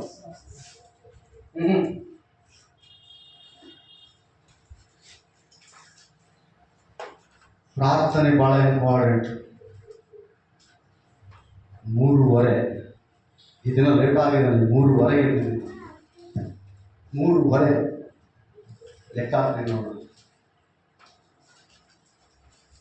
ದೇವರ ಪರಲೋಕ ತೆರೆದಿರ್ತದಂತ ಪ್ರಾರ್ಥನೆ ಮಾಡಿ. ದೇವರ ಆಶೀರ್ವಾದ ನಮಗಾಗಿ ಸುರಿತಾ ಇರ್ತದಂತ, ದೇವರ ಅಭಿಷೇಕ ನಮ್ಮ ಮೇಲೆ ಸುರಿತಾ ಇರ್ತದಂತ ಆ ಸಂದರ್ಭದಲ್ಲಿ ಪ್ರಾರ್ಥನೆ ಸಮಯಕ್ಕೆ ಸರಿಯಾದ ಪ್ರಾರ್ಥನೆ, ಸಮಯಕ್ಕೆ ಸರಿಯಾಗಿ ದೇವರ ಆಶೀರ್ವಾದನ ಹೊಂದಬೇಕು. ದೇವರು ನಮ್ಮನ್ನು ತಡ್ತಾ ಇರ್ತಂತೆ, ಕಾಯ್ತಾ ಇರ್ತಂತೆ, ಎದ್ದೇಳ್ರಿ ನಿಮ್ಮನ್ನು ಆಶೀರ್ವಾದ ಮಾಡಿ. ಸೈತಾನ ಹೇಳ್ತಾನೆ ಮಲಿಕೋ, ಸ್ವಲ್ಪ ನಿದ್ದೆ ಮಾಡಿ. ರಾತ್ರಿ 10 ಗಂಟೆಗೆ ಮಲಗಿಲ್ಲ ನೀನು, ರಾತ್ರಿ 10:30 ಮಲಗಿಲ್ಲ, ರಾತ್ರಿ 11:00 ಮಲಗಿದವರು. ನಿನ್ನೆಲ್ಲ ಎಷ್ಟು ಟಯರ್ಡ್ ಆಗಿದೆಯಾ? ಅಲ್ಲೇ ಎಷ್ಟು ಟಯರ್ಡ್ ಆಗಿದ್ದೀನಿ, ಎಷ್ಟು ದೊಡ್ಡದಿದ್ದೀನಿ, ಎಷ್ಟು ದೊಡ್ಡದಿದೆಯಾ, ಮಲಗು. 6 ಗಂಟೆಗೆ ಪ್ರಾರ್ಥನೆ ಮಾಡು. ಪ್ರಾರ್ಥನೆ ಯಾವಾಗ ಮಾಡಿದ್ರು ಪ್ರಾರ್ಥನೆ ಅಲ್ಲ. ಹಲ್ಲೆಲೂಯಾ. ಪ್ರಾರ್ಥನೆಗೆ ಆಯಾ ಸಮಯ ಬೇರೆ ಇದೆ ಬೇರೆ. ನಮ್ಮ ಸುಖ, ನಮ್ಮ ಆಶೀರ್ವಾದ ನಮಗಿರುವುದು ಅಧಿಕವಾಗಿ ಬೆಳಿಬೇಕಂದ್ರೆ ನಾವು ಬೇಗನೆ ಎದ್ದು ದೇವರ ಸನ್ನಿಧಿಯಲ್ಲಿ ಬರಬೇಕು. 2 ವರ್ಷ ಸುಖ ಹೆಂಗ್ ಬರ್ತದಂತ ಅಪೊಸ್ತಲರು ಅರ್ಧರಾತ್ರಿಯಲ್ಲಿ ಪ್ರಾರ್ಥನೆ ಮಾಡ್ತಾರಂತ. ಅಪೊಸ್ತಲರ ಕಾರ್ಯಗಳು ನಾವು ನೋಡುವುದಾದ್ರೆ 12ನೇ ಅಧ್ಯಾಯ ನಾವು ನೋಡುವುದಾದ್ರೆ ಅಪೊಸ್ತಲರು ಸೆರೆಮನೆಯಲ್ಲೇ ಇದ್ದಾರೆ. ಯೇಸು ಕ್ರಿಸ್ತನ ನಿಮಿತ್ತವಾಗಿ ಅವರಿಗೊಂದು ನಿಬಂಧನೆ ಆಗಿದೆ, ಹೊರಗೆ ಬರಲಿಕ್ಕೆ ಇಲ್ಲ. ರಾಜಾಜ್ಞೆ ಆಗಿರ್ಬೋದು, ಅಲ್ಲಿರುವ ಅಧಿಕಾರಿಗಳ ಆಜ್ಞೆ ಆಗಿರ್ಬೋದು. ಅವರು ಅರ್ಧರಾತ್ರಿಯಲ್ಲಿ ಎದ್ದು ಎಲ್ಲ ಕೈದಿಗಳು ಮಲಗಿರುವಾಗ ಮೊಣಕಾಲಾಗಿ ಪ್ರಾರ್ಥನೆ ಮಾಡಿ ಸ್ತುತಿ ಹಾಡುಗಳನ್ನು ಆಡ್ತಾ ಇದ್ದಾರಂತೆ. ಸ್ತುತಿ ಹಾಡುಗಳನ್ನು ಆಡುವಾಗ ಏನ್ ಹೇಳ್ತಿರೋದಾಗಿ ಬೈಬಲ್ ನಮಗೆ ಮಕ್ಕಳು ಅಂತ ಹೇಳ್ತದೆ. ಏನಾಯ್ತಂತ ಸ್ತುತಿ ಹಾಡುಗಳನ್ನ ಆಡುವಾಗ, ಮೊಣಕಾಲಾಗಿ ಸ್ತುತಿ ಹಾಡುಗಳನ್ನ ಆಡುವಾಗ ಏನಾಯ್ತಂತ, ಸೆರೆಮನೆಯ ಬೀಗ ಹಾಕಿದಂತ ಅಸ್ಥಿವಾರಗಳೆಲ್ಲ ಕದಲಿಸಲ್ಪಟ್ಟವು, ಸೆರೆಮನೆಗಳ ಬಾಗಿಲು ತೆರೆಯಲ್ಪಟ್ಟವು. ದೇವದೂತರು ಒಳಗೆ ಹೋಗಿ ಅವ್ರನ್ನ ಕರ್ಕೊಂಡು ಹೋಗಿ ಹೊರಗಡೆ ಹೋಗಪ್ಪ ಮತ್ತೆ ಸುವಾರ್ತೆ ಸಾರಿ. ಏನ್ ಕೆಲಸ ಮಾಡ್ತಾ ಇದ್ರೆ ಅದನ್ನ ಯಥಾರ್ಥವಾಗಿ ಮಾಡ್ರಿ. ಈಗ ಡಬಲ್ ಬ್ಲೆಸ್ಸಿಂಗ್ ಸಿಂಗಲ್ ಬ್ಲೆಸ್ಸಿಂಗ್. ಇಲ್ಲಿವರೆಗೆ ಅವರು ದೇವದೂತರನ್ನೇ ನೋಡಿಲ್ಲ, ಇಲ್ಲಿವರೆಗೆ ಅವರು ದೇವರನ್ನೇ ನೋಡಿಲ್ಲ, ಇಲ್ಲಿವರೆಗೂ ದೇವರ ಪವರ್ ಅವ್ರಿಗೆ ಗೊತ್ತಿಲ್ಲ. ಯಥಾರ್ಥವಾಗಿ ದೇವರ ಸೇವೆ ಮಾಡ್ತಾ ಇದ್ದಾರೆ. ದೇವರ ಸೇವೆ ನಿಮಿತ್ತವಾಗಿ ಸೆರೆಮನೆಯಲ್ಲಿದ್ದಾರೆ, ಸೆರೆಮನೆಗೆ ಒಬ್ಬರು ಕಾವಲಿದ್ದಾನೆ, ಇವ್ರು ಒಳಗಡಿದ್ದಾರೆ, ಇವ್ರಿಗೆ ಏನ್ ಚಿಂತೆ ಇಲ್ಲ. ನಮ್ಗೆ ಯೇಸು ಕ್ರಿಸ್ತನಿಲ್ಲ ಅಷ್ಟೇ ಸರ್. ಸಂತೋಷದಿಂದ ಹಾಡನ್ನು ಆಡ್ತಾ ಇದ್ದಾರಂತೆ. ಯಾರು ಬಂದ್ರಂತೆ ಇವ್ನು ಬಿಡಿಸ್ಲಿಕ್ಕೆ? ಅವ್ರ ಅಕ್ಕ ತಂಗಿಯರು ಬರ್ಲಿಲ್ಲ, ಅಣ್ಣ ತಮ್ಮರು ಬರ್ಲಿಲ್ಲ, ದೇವ ದೂತರು ಬಂದ್ರು. ಅವ್ರ ಒಡವೆ ಕರ್ಕೊಂಡು ಸೆರೆಯಲ್ಲಿ ಇರುವ ಸುನಿರೀಕ್ಷೆಯುಳ್ಳ ಜನರೇ, ನಿಮ್ಮ ದುರ್ಗಕ್ಕೆ ಹಿಂದಿರುಗಿರಿ. ಯೆಹೋವನು ನಿಮಗೆ 2ರಷ್ಟು ಸುಖವನ್ನು ಅನುಗ್ರಹಿಸಿದ 2ರಷ್ಟು ಡಬಲ್ ಬ್ಲೆಸ್ಸಿಂಗ್. ಈ ದಿನ ನೀವು ಪ್ರಾರ್ಥನೆ ಮಾಡಿ, ದೇವಾ ಈಗಿದೇನಿದೆಯಲ್ಲ ಇದನ್ನು ಅಧಿಕವಾಗಿ ಮಾಡು, ಇದನ್ನೇನ್ ಮಾಡು, ಇದನ್ನೇನ್ ಮಾಡು, ಆಶೀರ್ವಾದ ಮಾಡಿ. 2ರಷ್ಟು ಮಾಡಿ, ನಮಗೆ 2 ಪಟ್ಟರಷ್ಟು ಆಶೀರ್ವಾದ ಮಾಡು. ಬ್ಲೆಸ್ಸಿಂಗ್ 2 ಪಟ್ಟು ಆಗ್ಬೇಕು, ನನಗೆ ಆಶೀರ್ವಾದ 2 ಪಟ್ಟು ಆಗ್ಬೇಕು. ಆಶೀರ್ವಾದ 2 ಪಟ್ಟು ಆಗ್ಬೇಕಂದ್ರೆ ನಿನಗೆ ನಿರೀಕ್ಷೆ ಇರ್ಬೇಕು. ಇವತ್ತು ಆಗದೆ ಹೋಗ್ಬೋದು, ಇವತ್ತು ಆಗದೆ ಹೋಗ್ಬೋದು, ನಿನ್ನ ನಿರೀಕ್ಷೆ ಇರಬೇಕು. ನನ್ನ ದೇವರು ಮುಂದೊಂದು ದಿನ ಈ ನಿರೀಕ್ಷೆ ವ್ಯಕ್ತ ಮಾಡಲ್ಲ, ನೆರವೇರಿಸಲಿಕ್ಕೆ ಸಾಮರ್ಥ್ಯ. Hallelujah, hallelujah. ನೋಡ್ರಿ ಆ ವಾಕ್ಯ ಎಷ್ಟು ಸ್ಪಷ್ಟವಾಗಿ ಆ ವಾಕ್ಯ ಇರ್ತದೆ ನೋಡ್ರಿ. 9:12 ಸುನಿರೀಕ್ಷೆ ಉಂಟಾದ ಸೆರೆಯವರೇ ನಿಮ್ಮ ದುರ್ಗಕ್ಕೆ ಹಿಂದಿರುಗಿರಿ, ನಿಮ್ಮ ದುರ್ಗಕ್ಕೆ ಹಿಂದಿರುಗಿರಿ. ನಿಮಗೆ 2ರಷ್ಟು, ನಿಮಗೆ ಎಷ್ಟು? 2ರಷ್ಟು. ಎಷ್ಟು? ಯಾಕೋಬನು ಪ್ರಾರ್ಥನೆ ಮಾಡ್ತಾ ಇದ್ದಾನೆ ರಾತ್ರಿ ಎಲ್ಲ. ಯೆಶಾವನು ಮೋಸ ಮಾಡಿದ್ದಾನೆ. ಲಾಬಾನನ ಮನೆಯಲ್ಲಿ 10 ವರ್ಷ ಸೇವೆ ಮಾಡಿದ್ದಾನೆ. ಎಷ್ಟು ವರ್ಷ ಹೇಳ್ರಿ? 10 ವರ್ಷ. ಇಲ್ಲಿ ಯೆಶಾವನು ಮೋಸ ಮಾಡಿದ. ತನ್ನ ಸೋದರ ಮಾವನ ಮನೆಗೆ, ಲಾಬಾನನ ಮನೆಗೆ ಹೋಗ್ಬಿಟ್ಟ. ಲಾಬಾನ್ ಇದೇ ಒಂದು ಚಾನ್ಸ್ ಅಂತ ಹೇಳಿ ಯಾಕೋಬ ತೆಗೆದುಕೊಂಡು ಹೋಗಿ ಕುರಿಗಳ ಮಂದೆ ಮೇಯಿಸಲಿಕ್ಕೆ ಪ್ರಾರಂಭಿಸಿದ. ನೀನು ಕುರಿಗಳ ಮಂದೆ ಮೇಯಿಸು, ನನ್ನ ಮಗಳನ್ನು ಕೊಟ್ಟು ನಿನಗೆ ಮದುವೆ ಮಾಡ್ತೇನೆ. ಓಕೆ ಅಂತ ಹೇಳಿ ಇವನು ಯಥಾರ್ಥವಾಗಿ ಕುರಿಗಳನ್ನು ಮೇಯಿಸಲಿಕ್ಕೆ ಪ್ರಾರಂಭವಾದ. ಮಗಳು ಕೊಟ್ಟ, ಮದುವೆ ಮಾಡ್ದ. ಒಂದು ಮಗಳು ಕೊಟ್ಟು ಅಂತ ಹೇಳಿ ಬೇರೆ ಮಗಳು ಮದುವೆ ಮಾಡ್ದ. ಯಾಕೋಬನ್ ಕೇಳಿ, ಯಾಕವ ಹಿಂಗ್ ಮಾಡ್ಬಿಟ್ಟು, ನನ್ನ ಸೋದರ ಮಾವ ನನ್ನ ಮೇಲೆ ಕನಿಕರ ನಿನಗಿಲ್ಲ ಅಂದ್ರೆ? ಕನಿಕರೆಲ್ಲ ಏನಿಲ್ಲ, ನಾನು ಹೇಳಿದಷ್ಟು ಮಾಡಂತ. ಒಂದು ವೇಳೆ ಗಟ್ಟಿಯಾಗಿ ಯಾಕೋಬನ್ ಈ ರೀತಿ ದಂಡಿಸಿರ್ಬೋದು, ಬಟ್ ಯಾಕೋಬನ ಲಾಭನ ದಂಡಿಸಿರ್ಬೋದು. ಯಾಕೋಬನ ಪಕ್ಷದಲ್ಲಿ ಸಾಕ್ಷಾತ್ ದೇವಾದಿ ದೇವರಿದ್ದಾನೆ. ಹಲ್ಲೆಲೂಯಾ. ಅವನ ಕೈಗೆ ಕೆಲಸವೆಲ್ಲ ಸಫಲ ಮಾಡ್ತಾ ಇದ್ದಾನೆ ದೇವರು. ಅವನ ಕಾಲಿಕ ಕಡೆಗಳಲ್ಲೆಲ್ಲ ಕೂಡ ಆಶೀರ್ವಾದ ತುಂಬ್ತಾ ಇದೆ. ಅವನು ಏನು ಕೆಲಸಕ್ಕೆ ಕೈಯಸ್ತಾ ಇದ್ದಾನೋ ದೇವರು ಅವನಿಗೆ ಸಫಲತೆಯನ್ನು ಅನುಗ್ರಹಿಸ್ತಾ ಇದ್ದಾನೆ. ತಂದೆ ಊರಲ್ಲಿ ಅವನು ಸಿಂಗಲ್, ತಂದೆ ಊರಲ್ಲಿ ಏನಿಲ್ಲ, ತಂದೆ ಊರಲ್ಲಿ ಒಂದು ಆಶೀರ್ವಾದ ಮೋಸ ಮಾಡಿ ಲಾಭನ ಮಾವನ ಮನೆಯಲ್ಲಿ ಬಂದಿದ್ದಾನೆ. ಈಗ ಬೇರೆ ಊರಲ್ಲಿ ಇದ್ದಾನೆ. ಈಗ ಮಾವನು ಕುರಿಕಾಯಕ್ಕೆ ಇರ್ತಾ ಇದ್ದಾನೆ. ಕುರಿಕಾಯಕ್ಕೆ 10 ವರ್ಷ ಕಳೆದೋಯ್ತು. 10 ವರ್ಷ ಯಾವ ಸಂಬಳ ಇಲ್ಲ. ಒಂದ್ಸಲ ಸಂಬಳ ಮಾತಾಡಿದ, ಯಾಕೋ ಮಾವ ಬರೀ ಪುಕ್ಷಟಿಗೆ ದುಡಿಬೇಕಾ?